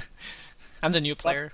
You don't have to use it on the first. If you don't get anything out of it, why do you play it? Yeah. Keep it in your hand. Use it at the moment where it is beneficial towards you. I've now the last 2 days, when you get to Faeria as well, I quickly learned that, as long as I don't need to play this card, it's an advantage that I have this card. Right? Like, so basically, like, oh, I need to Faeria to do this amazing move now. Well, I have this card. Like, I almost look at it like a resource card it is, but in the sense that it's like a Faeria card. Like, it gives me Faeria. I'm not even bothering so much about the land now. No, I think I've still played mostly for the land because the Faeria, you always get that 2 Faeria. It doesn't give your opponent knows that you actually have 2 Faeria more. Maybe they forget in a long game. Yeah, if they're bad players, they would forget. If they're good players, they would forget. Trust me. I would forget. I would be like, oh yeah, shit, he had that card. There is another reason not to play it on your first turn is when you see a player playing blue because Mystic Beast. Yeah. I just looked at Twitch chat. Now you don't want to play Explorer because of Mystic Beast. Here's a fun thing that you can do as a yellow player, which is pretty strong actually, is as a player 2. Okay, turn 1, you play a desert. Turn 2, your opponent probably plays a creature, a significant creature, a harvester creature. Turn 2, you play prairie, desert in the middle. You go Soul Pact, play Azurai. You have to turn 2. Seriously, you can afford it? Middle of because you. Joyful is building a deck. It requires a very specific starting hand, but you are in the middle of the board with your Azurai, and a Soul Pact gives you 2 Faeria, so that's 10 Faeria total. Yeah. In the best location for a flying charge 2 creature to have, because it can hit. It can either go farming or it can hit the orb. So, and you destroy a creature. Yeah. Yeah, I like it the way it is, though. I haven't been able to. First of all, I haven't been able to play enough games because I don't think even if I played 20 games, like I'm like you need to get so many games in to get a feel for going first, going second, being an advantage, and also you need to figure out what deck am I playing, what am I facing, stuff like that.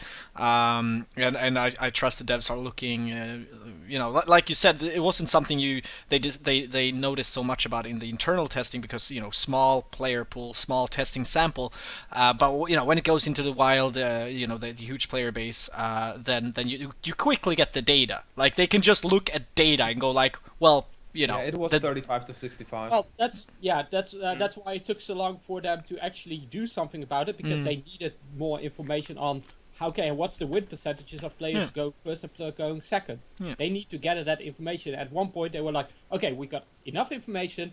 We know that it isn't a fair matchup, so this is what we're going to be trying. Okay, we tried it on the test server. It seems to work. People aren't having any big issues with it. It seems to be that the matchups are more fair, so here you go. In the live it goes. Yeah. I do think it's gonna be like 60% player 2 now. Oh, you think? Too far the other way? We'll see. What is the number though? Like, what do you guys think? Well, like you can never get 50-50. So where do you want to have it? Like, I think the closest is 45-55. That would be reasonable. That would be one of the best things. Anybody knows Hearthstone? How is it in Hearthstone? Anybody know? I think at some point they actually came up with those exact. And Shotgun is breaking up. I like this new. Yeah, it's Shotgun, I think. Oh, I see. I like the pose. So I think you were saying that it was 55 in advantage of player 2. Yeah, you're lagging like crazy, Shotgun. Can you hear us? Maybe if we type to him on Discord. Yeah. Let's see. At shot. You lagging lots. All right, it's time for the rest of us to talk, I guess. Nice. Quickly, hurry up. All right, no. Quickly. So, but I do think we're at the end of the player 2 conversation.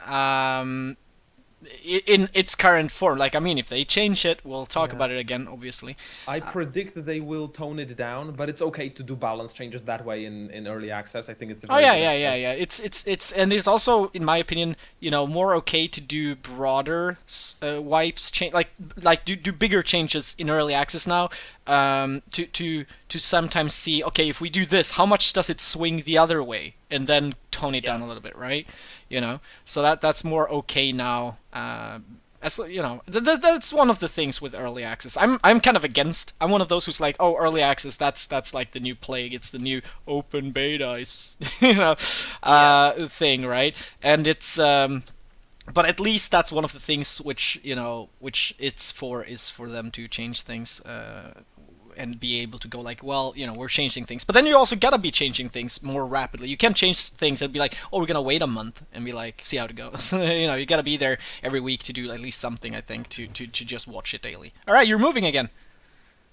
I am? Yeah. Am I good? Yeah. Yep. Yeah, I heard your chair squeak. I was like, oh, he's moving. Don't know what happened there. Internet, dude. Internet. Yeah, and maybe probably Skype. internet. Happens. And maybe Skype, Yeah. Or,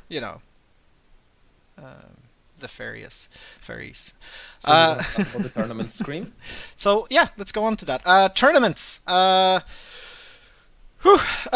guess. Okay. Yeah. Okay. What did you guys think of the Codex Cup? I thought it was really fun. It's so much fun. Somebody go for. Okay. Again, Scorch. I think everybody played in it except Shotgun. Yeah. Scorch. Yeah. What do you think? How did it go for you? And what the format, was it fun? The format was really fun. I went 3-2. I was playing like a yellow neutral rush. I mean, both games that I lost. Well, one of them you guys streamed, and the other game that I lost was basically the same thing. I didn't get, enough early enough, and then the big green taunts were just able to overtake the smaller creatures that I had. I definitely could have played better, but you're limited in what you do. I think it's a very fun concept because it restricts all of the availability of cards, so it puts everybody on a fairly even footing. Even people with a lot more experience, you still have the same cards. So I thought it was really fun to play in. Yeah. Oh yeah, by the way, for those of you watching going like, what is the Codex Cup? So if you haven't played Faeria yet, when you done with the tutorial and you do some of there's a few AI challenges in the game. Some people call it the campaign, but it's some challenges. You unlock something called codexes, which is basically like a set of 3 cards, which you get 2 of each. And these are cards you get. You can build decks with them and everything. So it's basically you're unlocking some free cards that you get, which is some basic cards, but really good to use in deck building. And what we did was we hosted a tournament which only allowed you to build a deck using all the different codexes that you could unlock in the game, which made it so that even if you had the full collection of cards, you didn't have an advantage in what you could build. So if you were a new player, within half a day you'll unlock all those cards. So you'll be able to compete and build the same decks that anybody else could build. So it was like a beginner type tournament. We also did exclude anyone who's been a balance tester throughout Faeria's time was not allowed to play because they would have an advantage. We wanted just to get mostly new players in or players that are returning since Kickstarter. So that's what we did. And Scorch and Joyful both played in it. And yeah, Scorch, you just barely didn't make it to the playoff. Yeah, I think it was like 7 through like 17 were all tied with 3-2. So it just depended on who you beat and who you lost to for the 2 that made the top 8 with a 3-2 record. Yeah. And the format was, so we did 5 rounds of Swiss where you face 5 different opponents, best out of 1, and the top 8 went into a playoff, which was best out of 3. Joyful, you went into the playoffs. I did. What did you Times. think of the tournament? So what I think is that I really have to commend you on being so smart in coming up with this tournament, because the codexes, when there's no crafting, pauper tournaments would even be questionable. But the codex was just the best way possible in that moment of time to restrict players to a small card base that is available for everyone. It was great. The format I absolutely loved. The best of ones in a round robin were great, because sure, I can lose one game by RNG and then you can but I can't complain too much about a best of one, because I get to still keep playing on other rounds. So there was just the perfect amount to justify the best of ones, to keep it moving forward. I really loved it. And I think now that the crafting released, though, perhaps the next tournament can actually pull off a pauper instead of a codex, because there were some intrinsic problems with the codex. As the developers themselves said when I talked to them, it wasn't designed this way. Decks are not supposed to be codex only and competitive. Certain colors were certainly and obviously better than others. It was not balanced. It was good enough for the moment, but I would recommend switching to a pauper format of maybe only commons and uncommons that people totally can craft right now. I mean, come on, no problem. Yeah, I think for the next tournament, I mean, I love the Codex tournament. I love the idea, and I think that it was very successful. But I think for the next tournament, a pauper tournament or a peasant tournament where you only use commons and rares. I wouldn't go just for commons because balance reasons. But if you go for commons and rares, you can come up with some very interesting stuff, and it's very easy for people to get rares, to be honest. Yeah, no Is problem. it I keep mixing up the thing. It's common, rares, exceptional, legendary, right? Yeah. Okay. Okay. So common no, or rare? common, rare, epic, legendary. It used to be common, exceptional, rare, legendary, but people got confused. Yeah, I'm Because already also- confused, man. Yeah. There's just too many card games. But yeah, it's a common, rare, epic, legendary. But So it's anyways, epic, okay. Mhm. the biggest reason to also include rares is because a lot of the good removal are rares because of the Pandora mode, the arena mode. A lot of the rarities are also based upon the balance of arena. It's not just of how powerful is this card. No. It's more about how powerful is this card in arena. Yeah. That's why removal tends to be a little bit more expensive, but some removal is cheaper than others because you need it. Otherwise, some cards like buffs from green would be way too strong. If it was commons only, I would bet you that almost everyone would be playing green. I wouldn't touch blue if you paid me. Yeah. I wouldn't touch yellow at all. So, I mean, as one of the guys organizing tournaments, if we do another tournament anytime soon, the pauper format, I guess it's called in Magic, for example, is the one that feels most compelling, which is what we're talking about, commons and rares. And keep the Swiss. It was amazing. Mm-hmm. Oh yeah. Right. Oh yeah. We have people. I got most of those PMs, which was from people sending suggestions on, why don't you do double elimination, all these different types of, you can imagine, tournament formats. Just go to challenge.com and set up a tournament. You'll see that you can do a lot of things, and even if you then start combining them, you can just do crazy stuff. The fact that I had experience in organizing tournaments in another card game before, where we did try, because I, as a viewer, when I did my first tournament, when I organized my first tournament, I was like, it's so cool, the stories you can tell when you have double elimination, like, they fall down, but they come back and fight at the final, except the fact that usually, I didn't know this, and I was told basically afterwards, I experienced it, and afterwards people who had done Magic tournaments, a lot of Magic the Gathering tournaments, there was a lot of organizers in that game that helped me afterwards, and they're like, don't ever do that, like even no matter how you kind of do it, one of the trees will go faster, and if it's enough, like if you have enough players playing it, there could be hours of waiting for somebody who's like, I'm waiting for somebody to face in the final now.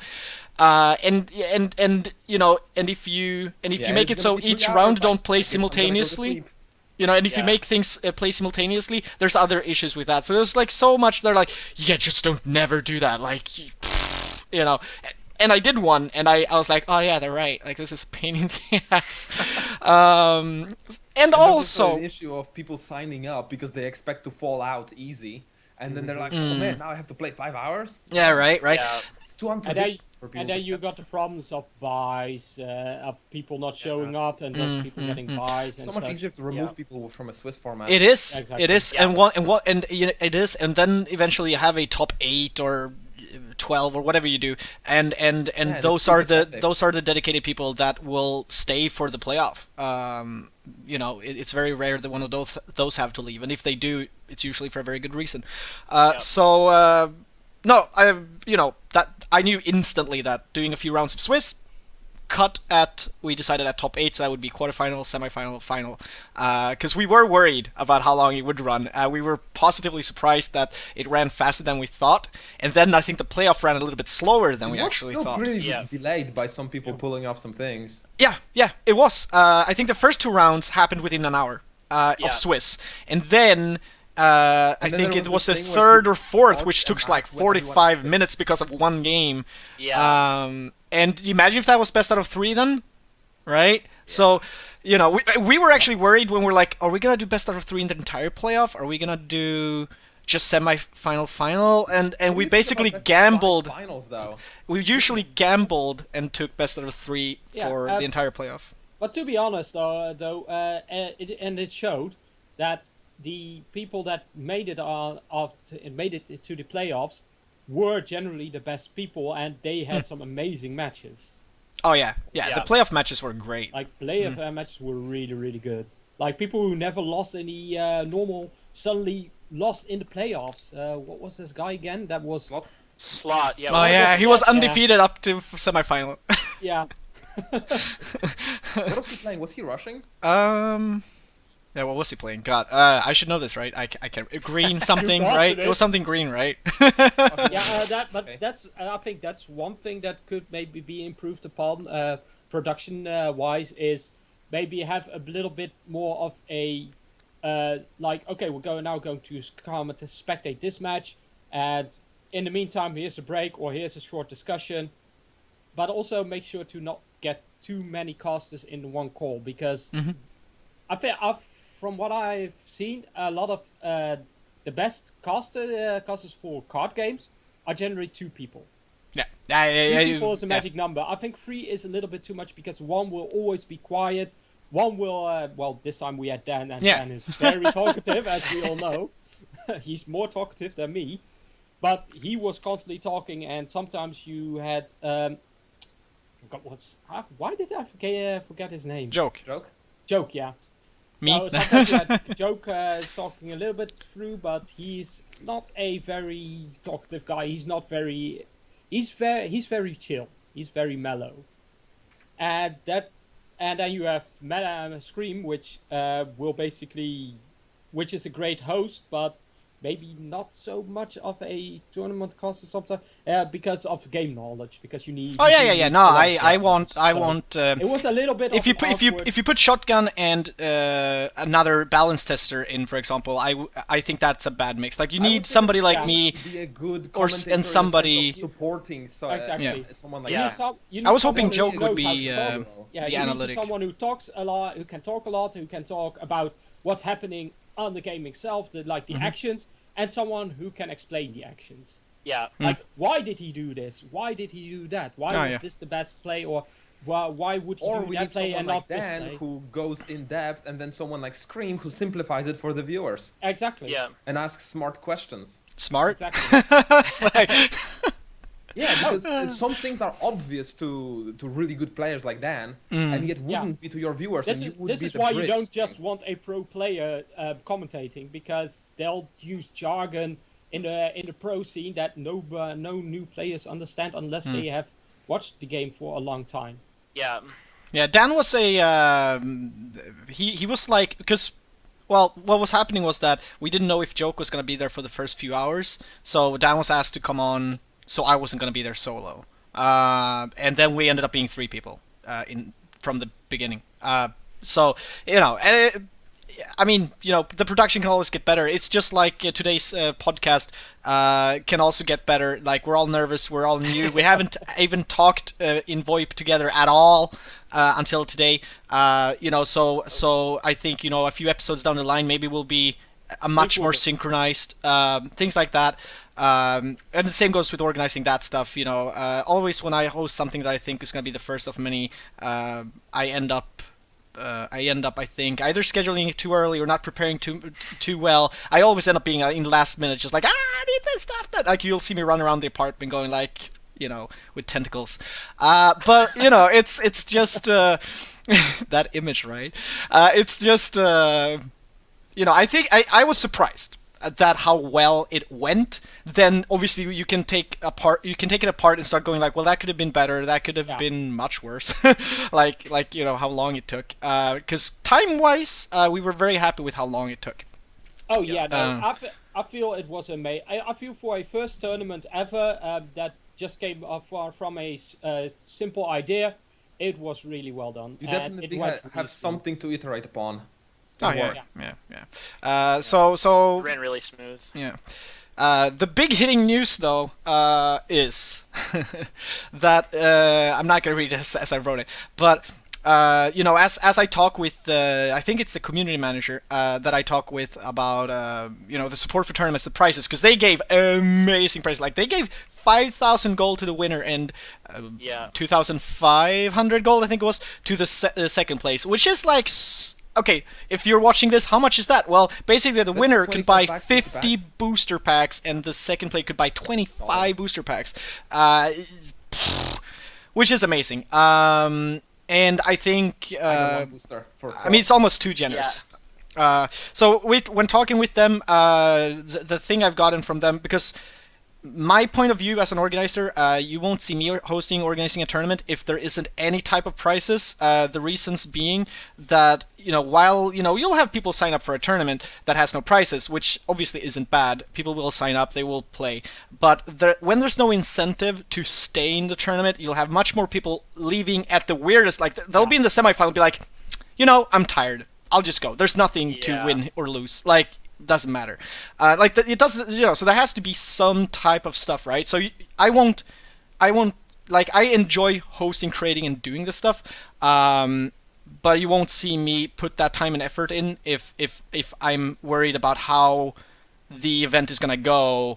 If I produce something and people leave, or there's that stuff happening, it's obviously a bad tournament for viewers and things like that, or the external people looking at it. So has to be prices, and the community manager did say that they were. I mean, the developers are going to have their own tournaments in the future, but the future is long and very distant. We don't know when. That's why I've started organizing this as soon as it hit Steam Early Access. The day it hit, I basically announced that I'm doing a tournament. So I don't know if they're going to sponsor us with any more prizes. I suggested, let me cheat, I have a note somewhere. It's right there.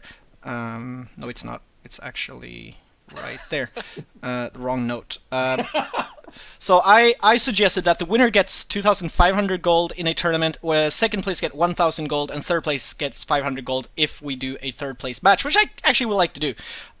So there's like a top three. I think in a tournament in the future, 2,500 gold. Again, tournament where we're doing some type of limited format where people play who might not have the full collection.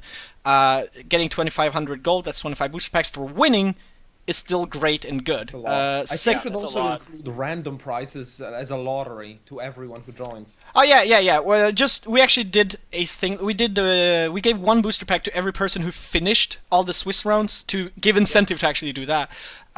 So that's still probably gonna be there if we work out something for future tournaments. I've also suggested, because I want to do unlimited constructed tournaments with the best players there is, right? Going like full on with the meta. Then I suggested that we just get something cosmetic, like an avatar, an orb, something that is an exclusive tournament item to win. I know I don't think it takes that much time for them to make something like that, but it takes time. So I'm like not expecting that to happen next week. I don't expect that to happen. It's my suggestion to the developers. If you're watching, if you're listening, that's my suggestion. I'm giving it to you. If you're doing a tournament for all the best players, I don't think you even need an incentive. Their ego is Yeah, maybe you're Yeah. right. Maybe that is the tournament that doesn't need incentive. You might be right. To be fair, you still need the incentive then because People might still leave in the people final. will play better. They will care even more. That's if true. there's They something will. That is true. Like, Yeah. and I think a exclusive. I think not just for these tournaments, but also for the tournaments that they want to organize. I feel that just gold isn't like pro top players probably don't care much about gold. No. However, exclusive avatars and orb art. That's Bragging only for rights. them. Oh, they'll go for that. Yeah, Definitely. They'll yeah. fight for that. Yeah. So that's what I mean. Like, Yeah, I like to have gold in the tournaments that I kind of organize or structure in a way that they're kind of more open for, not the full collection players, and then have, some cosmetic stuff for the tournaments that is like the full-on pro tournaments, right? So yeah, that's my take on it. So when people ask me if there's going to be another tournament, when we were planning to have one either next weekend or the weekend after that, but now that we don't know whether we'll have any prizes in them, I've said that I'm not doing any tournament unless there's any prize in it. Come on. Yeah, I do think they will, but the word that I got was that I'm not gonna say what's in private, but the word that I got was that they're they don't think like the game is ready or the meta is good enough to do tournaments, so they wanted to they don't want to I don't know. But the thing with these devs, which is amazing, is that they're open for communication and feedback. I've given my communication and feedback to them, and because I think that regular tournaments, be it every other week, which was basically what I was thinking when we started out with the Codex Cup, is something I think this game is definitely ready for. It doesn't matter where the meta is. These things are just fun anyway, even if it's Maybe the same you didn't color. communicate clearly enough that it's gonna be a pauper tournament, Oh, they know. and it's fine. They know. for- They no, they they know. know. They know. I know. They know, and they still said it's not ready. We'll see. We'll see. Well, we'll see. But I think another thing that this game really needs is a spectating mode. Oh Yeah. yeah. Oh yeah. Oh yeah. Huge. I want it. So Oh, good thing you bad. brought that up. I forgot to write that note I down. think it was Scrolls that had an interface where you could just look at who's playing right now and watch. Yeah, but that was that came quite late into the game's Yeah, it would be life so cycle. cool to have. So because people were really asking for it, so eventually they made a feature like it. Like someone did make because Scrolls was easy to mod, so people did make a replay mod that worked. Oh. But it was also a little bit buggy, and then they implemented their own feature, which, was a lot better. But I seriously think that this game really needs one, The thing is this. I come especially from. if they want to do tournaments. Yeah, I come from a competitive, like gaming and esports to me has been a passion since I understood you could actually compete. And it's then I've always been enjoying I used to be a writer on a Battlefield website, and I basically did the reports and the pre-hype for every weekend's cups and matches, just covering it like a journalist. And I just love the community you can grow around a competitive scene, and I don't care how competitive. I'm just saying, whatever, even if it's just pauper tournaments, it's so fun to compete and be like, I trashed you, It's such good games. Yeah. And I'm so shocked that there's so many games coming out that allow for competitive gameplay, that allow me to compete, compare myself to you in a matchup, but doesn't have a way for people to spectate that. Yep. I'm shocked. And I have a friend who made a game. It's on Steam Early Access. I'm not gonna name drop it here, but who made a game, and it's like a two-man game. It's super crude and cool. It's a turn-based game, and it's. Yeah, I started up and I'm like, you have spectator mode? What? There's these other games that I I beg to implement spectator modes, and you guys just put it in, from the get-go, and they're like, yeah, why not? And I'm like, yeah, why not, right? It's so a no-brainer to me. So when I do my priority list for Faeria features, I'm in the top 3, you will see me put spectator mode. I'm like, okay, get Pandora out, spectator mode. Yeah, and yeah. I just want to say, Pandora, spectator mode in that order. Yeah, exactly. Yeah. I already And got one down, and the second one is coming. So, and I did. Atmas just did say that spectating is planned, which, well, if it wasn't, it should have CCG been has done. anyway. So yeah, but it can't get soon enough, to be honest. yeah, Yeah. and the way the way that I suggested it, like I'm not a game developer, I don't program, but you know, I'm not expecting like some I guess whatever you do, it's gonna require a lot of coding and stuff. But the way I just like the way it would be for me to use it would be like, just make it so that if anyone on your friend list is playing a game, it will show you that they're playing a game, and you can click spectate, and you'll see that match. And now, for server performance issues, like, just limit that to like 3 people watching it then. Right? Yeah. Like, just do something like that then. Like, dude, or maybe have like a queue, like, oh, your friend wants to watch the game, is that okay? Click yeah. Like, you know, and hopefully we'll keep it on a not too demanding I part. guess Steam has that feature already, if you're picky. It's still like streaming, so if they're on a bad PC connection, it's Yeah. still Oh, okay. not great. But Oh, you yeah, know, you're right. yeah. We actually tried some stuff out before we did the Codex Cup, and we went with TeamViewer because previously, when lacking spectator mode, we've used in Skype screen sharing, and at least now that TeamViewer exists, TeamViewer is better. But it's still, like many people saw, it's not the best viewing Have you experience. tried? I've heard good things about Zoom, so might be Zoom? worth to look into that. Yeah. Basically, though, the problem is that anything you use requires the player to kind of upload stuff, and you know, here comes a bit of my I don't know what that's called in English, but a lot of the very good card game players that get to the playoffs usually don't have monster PCs with really good upload, and I don't know why that is, If but they it's did, just they would have been Call of Duty players. You're right. They would be Call of Duty players, obviously. Oh StarCraft no, pros. to be fair though, Yeah. most Call of Duty players play on their Xbox, so How do Yeah. they do then? well, How is that possible? you know, at first-person Does shooters the with game a have auto aim controller. or something? Yeah, I don't understand those games, but I understand first-person shooters, but just not on the console. I can't do that. Looking over the shoulder I and don't- Magic the Nice. Gathering is fine and dandy. I Oh, find yeah. it so difficult, like, going back now, just because I played on like Xbox for so long and then got a good computer. Oh yeah, you're And American. then now going back, like, using the controller, it just doesn't feel the same as what it Oh, I used to. thought you meant going back to. Oh, okay, I see what you mean. Yeah. Yeah. I don't. Yeah, it's actually like when we're talking about Call of Duty now, which is so off topic. I'm gonna end that by saying it's actually in North America or in the United States that it's actually more common on the console than on PC. If you go to Europe, it's selling more on PC. So it's actually a regional thing as well. get it. Yeah, you get it. Good. Thank you. All right, tournaments, stuff, changes, crafting. Whew. I mean, I like our notes where we're like meta discussion, which is basically a lot of the balance stuff is meta. That already happened, didn't it? So we're already done that. Yeah. We already did that with Yeah. the balancing. Exactly, that's what I mean. Like it's so. I mean, there's a way lot off. of I stuff. highlighted. What is there anything you guys feel that you really want to talk about? Well, Joyful, do you still want to talk about Runin?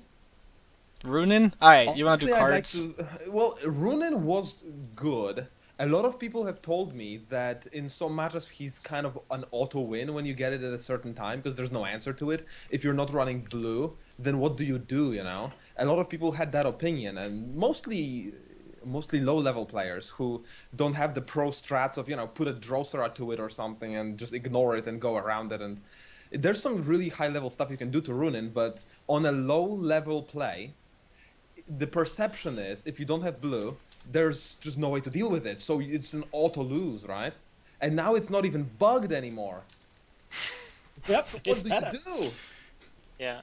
Well, It's- again, Runin is one of those cards that against certain matchups he's really good. Against other matchups he's kind of expensive. Especially if you're running 3 feet the forest, so you drop the rune and feed it, drop it again, Yeah. feed it, and then drop it again. That's what I do. It's Although, terrible. Yeah. the funny thing as a blue player is that, okay, so I am going to Humbling Vision it, Aurora Strick it, I'm going to say, I'm now going it's to my get it Runin. out, and now I have Yeah. Runin, I only need to create 2 forests, so, and he still gets the same cost reduction, so if he was Yeah. already a 0 cost, he's also a 0 cost for you. Or if it's at 0 Yeah. cost, you turn it into a farm boy. Oh god. I mean, it's a card that's always going to gain value. You know, once you play it the second or third time. That's true. That's true. By the way, this is so it's, Chris used a good one with combination of Feed the Forest. This is a combo that I've faced recently one time, and I felt devastated by it. It's the Magda Feed the Forest combo. I run it actually, but I never got to use it on an enemy. Oh yeah, I've been meaning to build a deck with that. It happened to me. I was playing against this guy who was playing a forest deck that was playing a lot of high amount of forest cards, and I was doing really well, and I played a Colossus almost next to his orb. I'm like, okay, yeah, he will have a lot of trouble dealing with this. He plays Magda, captures the guy. The Magda, by the way, got buffed by his tree end, I think. Tree folk. And then he used Feed the Forest on my Wave Crash Colossus. Oh, not Wave Crash, Windstorm Colossus. And got a Faeria back. And I was... The value! And I even more of those 5/10s, and he used Feed the Forest on that as well, and I just could not win anymore. Who needs Last Nightmare in your forest? Yeah. I mean, you got Magda for free. So if you think like, oh, I can't use Unbound Evolution on Magda again, she's bad. Well, in green, she's actually still pretty good. Again, especially against decks that run Colossi, which a lot of blue decks do. And I do also know that yellow decks do. Yellow decks now do as well. Yeah. It is something that they don't see, that a lot of times they don't expect. You just run Magda, Feed the Forest. I mean, you can splash her in anything. Yeah. Yeah. So, I mean, she's neutral, and especially then in green, if you have a green deck and you're running Feed the Forest, because, you know, it's a good card if you design so that, yeah, if you design your deck to use that card, it's obviously really good. Actually, isn't the art behind me, actually, Feed the Forest? Yeah. By the way, that's also a way to counter Runin. You play Magda next to their Runin. Yeah, they don't get her back, right? And then Yeah. it has a mind control now. But it is probably the best against. Even green has a counter to Runin. It's called Magda. So if you have problems with Runin, and you're playing Wait, green, okay, question. What, Magda's like, wait, legendary, so question it's now. hard to What say if you too. Magda and Yeah. capture Runin, and you kill Runin? Do you get it on your hand? Yeah. you get it in your. You can move it instantly, but yeah, you will. Oh, you can move it instantly, right? Like it. No, you can't move it instantly, but he. Oh yeah, so it does have summoning sickness. Yeah, Oh, he yeah, I does. think I misplayed that actually yesterday. Actually, I did dropped face Magda. I was like, oh yeah, I'm gonna win now. Magda, I can't move it. Fuck. So I just. No, even ace creatures have summoning sickness, but that's because Yeah. the haste actually states that if the turn that it's played on the board, he can do the things. Oh. Yeah, so it's But consistent. because you play something else and you capture him, he has already been played, so haste doesn't affect it. Haste does nothing. Yeah. Yeah. So it acts almost like as a gift. Yeah. Just on that turn that you play it. You take it. 'Cause I You w- take it over. I You gotta was- wait another turn to use it. Mm. Yeah. Because I was kind of confused by that interaction. Just like because Hearthstone charge, if you take control of it, you still get to use the charge. But I didn't know that that's the way that it worked. Yeah, but that's because charge is worded differently. They Yeah. worded the way they worded haste here in this game, because it does exactly what it states it does. That's why Feed the Forest is so good with Magda, is because you get instant interaction with the creature you take over, basically, and you make sure that he doesn't get it back. Oh, it's beautiful. Yeah, I've heard that mentioned many times in Discord, and I keep forgetting that I want to just... I'm not good with deck building at all, but I just want to put something together with it and play until I get to do it. It's still like... It's gonna be funny. Put the cards in just for funny combos. Yeah, and that's a lot of the strength of Faeria, is that there's a lot of fun decks you can do. They're not like competitive, but they can be really fun. Yeah, or a lot of what the fuck moments. Like, did my opponent just do that? For example, Gameslayer at one point had a matchup against a green-blue player who played. So he had a big creature. So then they played an Apex Predator on that big creature, and Apex Predator is a 4/4, but he gets the +X/+X where of the stats of the creature he basically chooses. Yeah. So he is always the biggest creature on board. Turn he's Yep. played. Next turn, he plays an Apex Predator and targets the other Apex Predator. Third turn, he plays another Apex Predator and targets the second Apex Yeah. Predator. Oh my Yeah. God. I've actually I think I managed to do something like that in my own version of the bargain deck before they nerfed that stuff. I actually made one where I included some green with the red, and managed to do some really yeah, it was funny.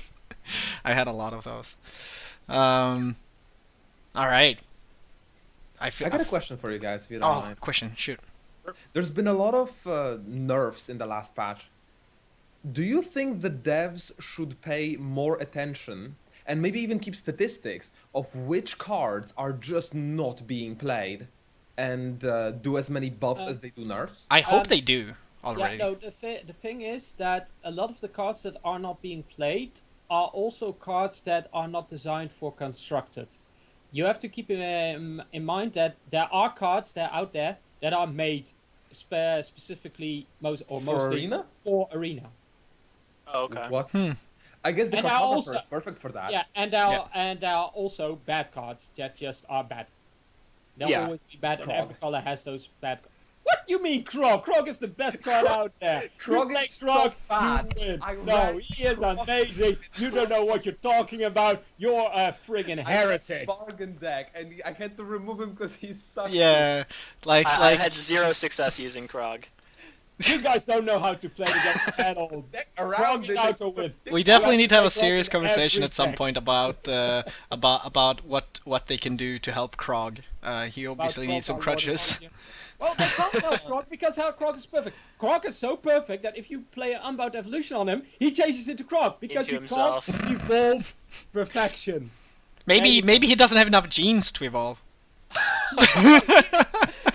He is perfection. He's so far back in the evolutionary chain. Krog He is just, the best. he just can't. Okay, Krog, sit down. We need to talk. Why is this so much fun? Anybody watching this hasn't played Faeria yet, they will be like, I don't get it. I just don't fucking get it. And that's why you should play Everyone Faeria. who play and never actually owned Krog to try it Yeah. out. I think the funniest thing was somebody going free to play, and the only legendary he opened in the 20 packs was Krog. And he's Oh like, my "Man, God. this is Man, I got a legendary! Awesome! To be fair, at one point there was an amazing match that got. Oh yeah, Scorch, wasn't it you? That they had that one match with Day of the Dragons and Shara? Yeah, that was mine. Match. So that night, I have both of these videos up on my YouTube. I got Day of the Dragons free from Magnus. And then a match later, I played Day of the Dragons as the first card. Like I had Day of Dragons and 3 Soul Drains in my opening hand, so nothing to play. So I basically just committed to start building. Is it Unleashed a combo? Which? The one you're talking about, where you got Day of the Dragons for free. No, he drew it through Magnus. Yeah, so he got Day of the Dragon for Yeah, free. yeah. I Is had it Unleashed a Magnus- combo? Yeah, Magnus and 2 Soul Drains as his. Yeah, but I'm asking which video on his YouTube it is. Oh, sorry. Yeah. The combo was Magnus and then the free Day of Dragons. Yeah, alright. The other one, I think it's just called like Day of Dragons first card or something like that. I put it in Twitch. That's the one where he gets a free Day of Dragons combo. No, what? That, no, It was oh, hilarious. okay. Unfortunately, I all the don't dragons weren't free, were they? I don't know if we should spoil it or not, but it's such a good game because it isn't Yeah. about the Day of the Dragon. It's about what his opponent did. Yeah. I haven't watched it. I'm gonna watch it once I'm done with That- all this streaming tonight. Yeah, Shotgun, okay. I think the one that you're talking about is actually the other one, where I start with the Day of the Dragons and all the Soul Drains. So I play Day of Dragons first, and then that's my opponent plays Shara as the answer to it. Yeah. So What does it- Shara do?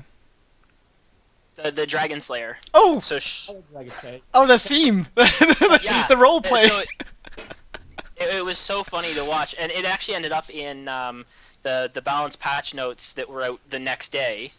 Dan was in watching the stream as well, so he wrote that part in the balance patch. Just saying, it didn't really make sense. What did he wrote?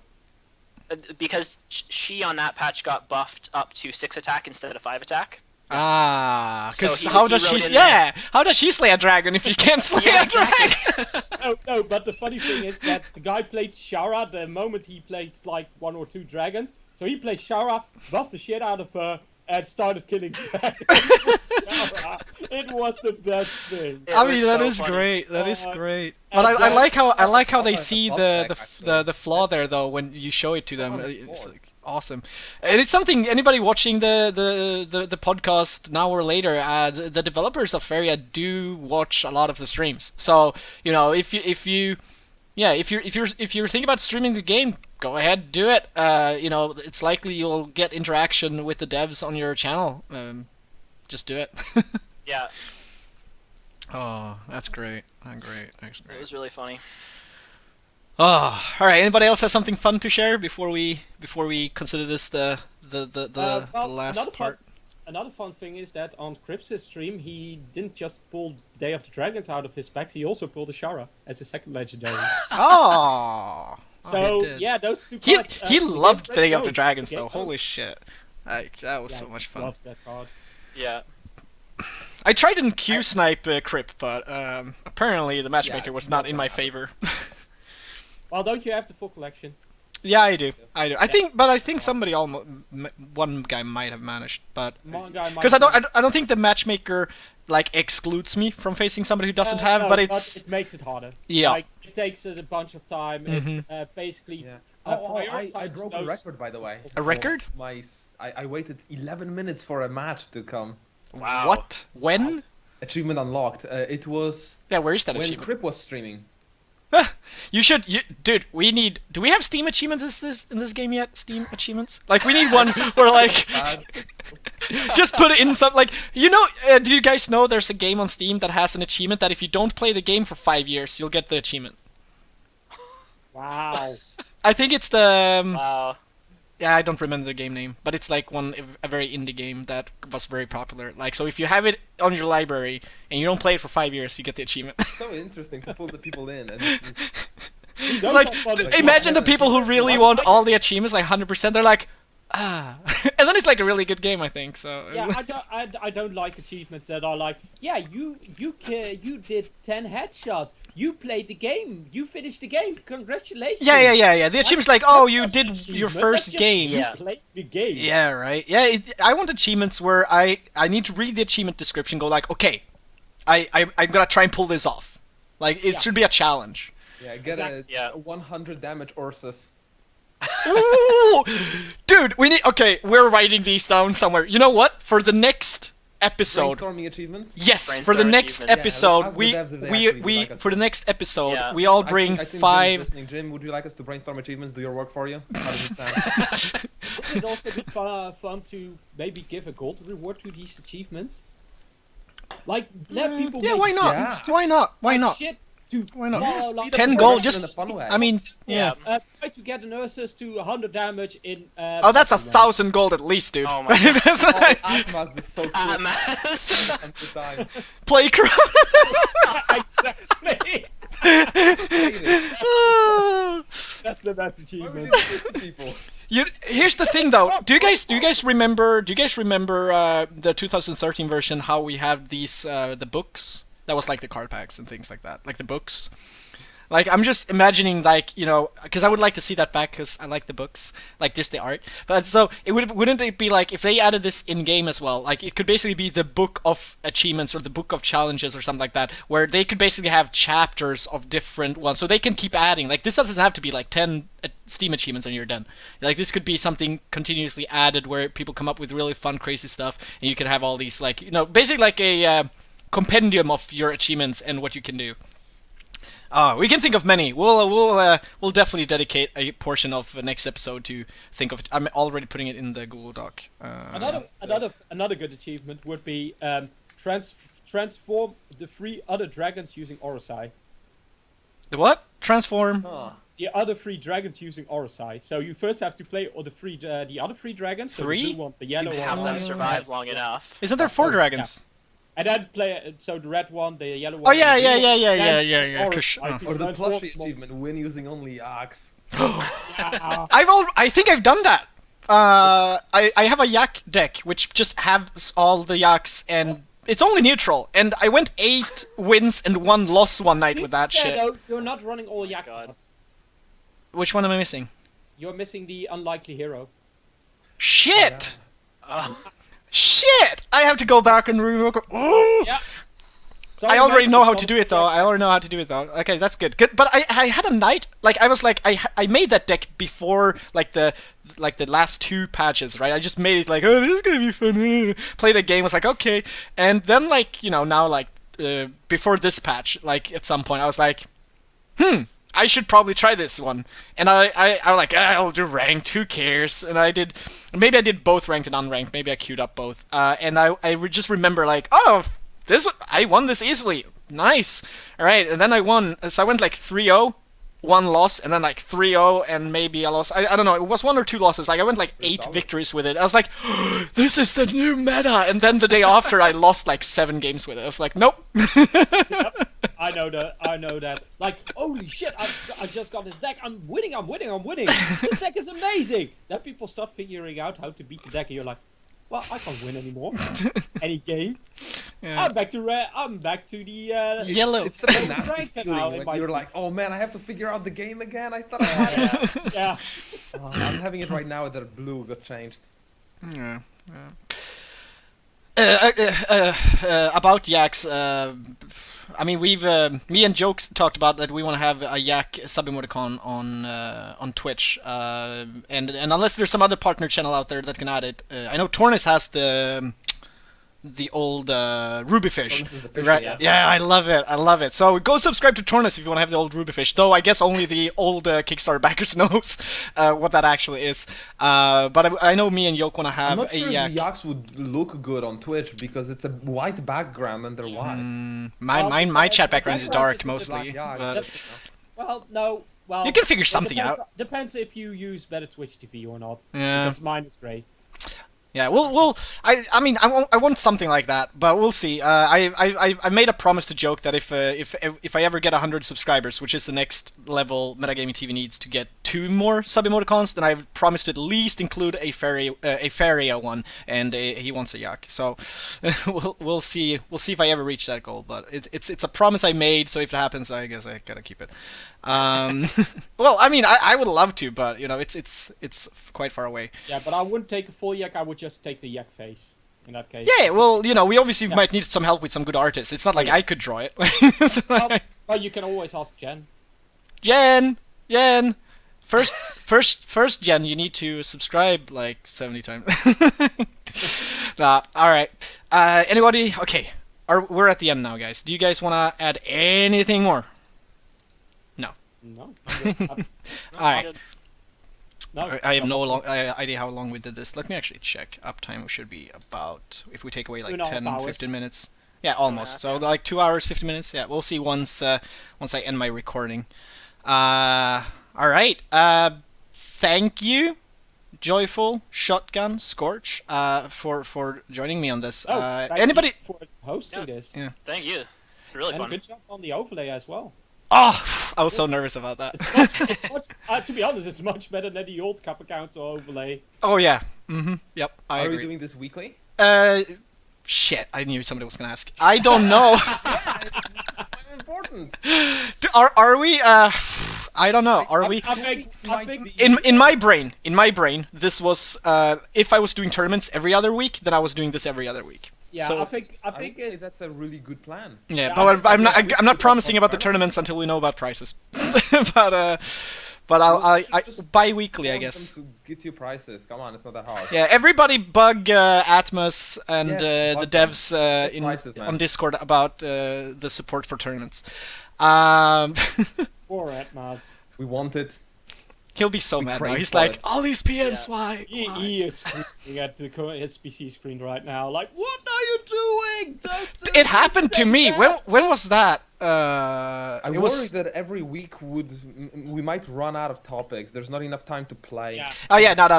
There's no, and every week, maybe it's me getting old, but the time goes so fast. It feels like every week Yeah, would it would really be every does. day to me. Like it would be like so often. So I guess we'll start by saying that we'll try and do it bi-weekly. If we ever feel like there's not enough things to talk about, we can skip a week. Like it, you know. Depends on the patching schedule as well. Yeah. Depends on the So patches, depends on what happened. Yeah. I mean, if there's something, a major shift in meta, and there's something that we really need to discuss. I mean, oh yeah, hey Martin, yes, great episode. It was a good first episode. It's been I think it's a roller coaster of quality. And the recording, yes, it's been recorded so that we're gonna put it on YouTube. Martin, the artist whom he supplied most of the art and assets to the stream. Basically, every art and assets on here except our webcams, I think, comes from Faeria. So yeah, big hearts to Martin and the team at Abrakam. Oh, I got it right. That's like the first time. Achievement, 10 gold. Say the dev's company name right. But yeah, and next time maybe we'll discuss why my card costs 6 and Scorch is 3 and Shotgun's 9 and Joyful is 2.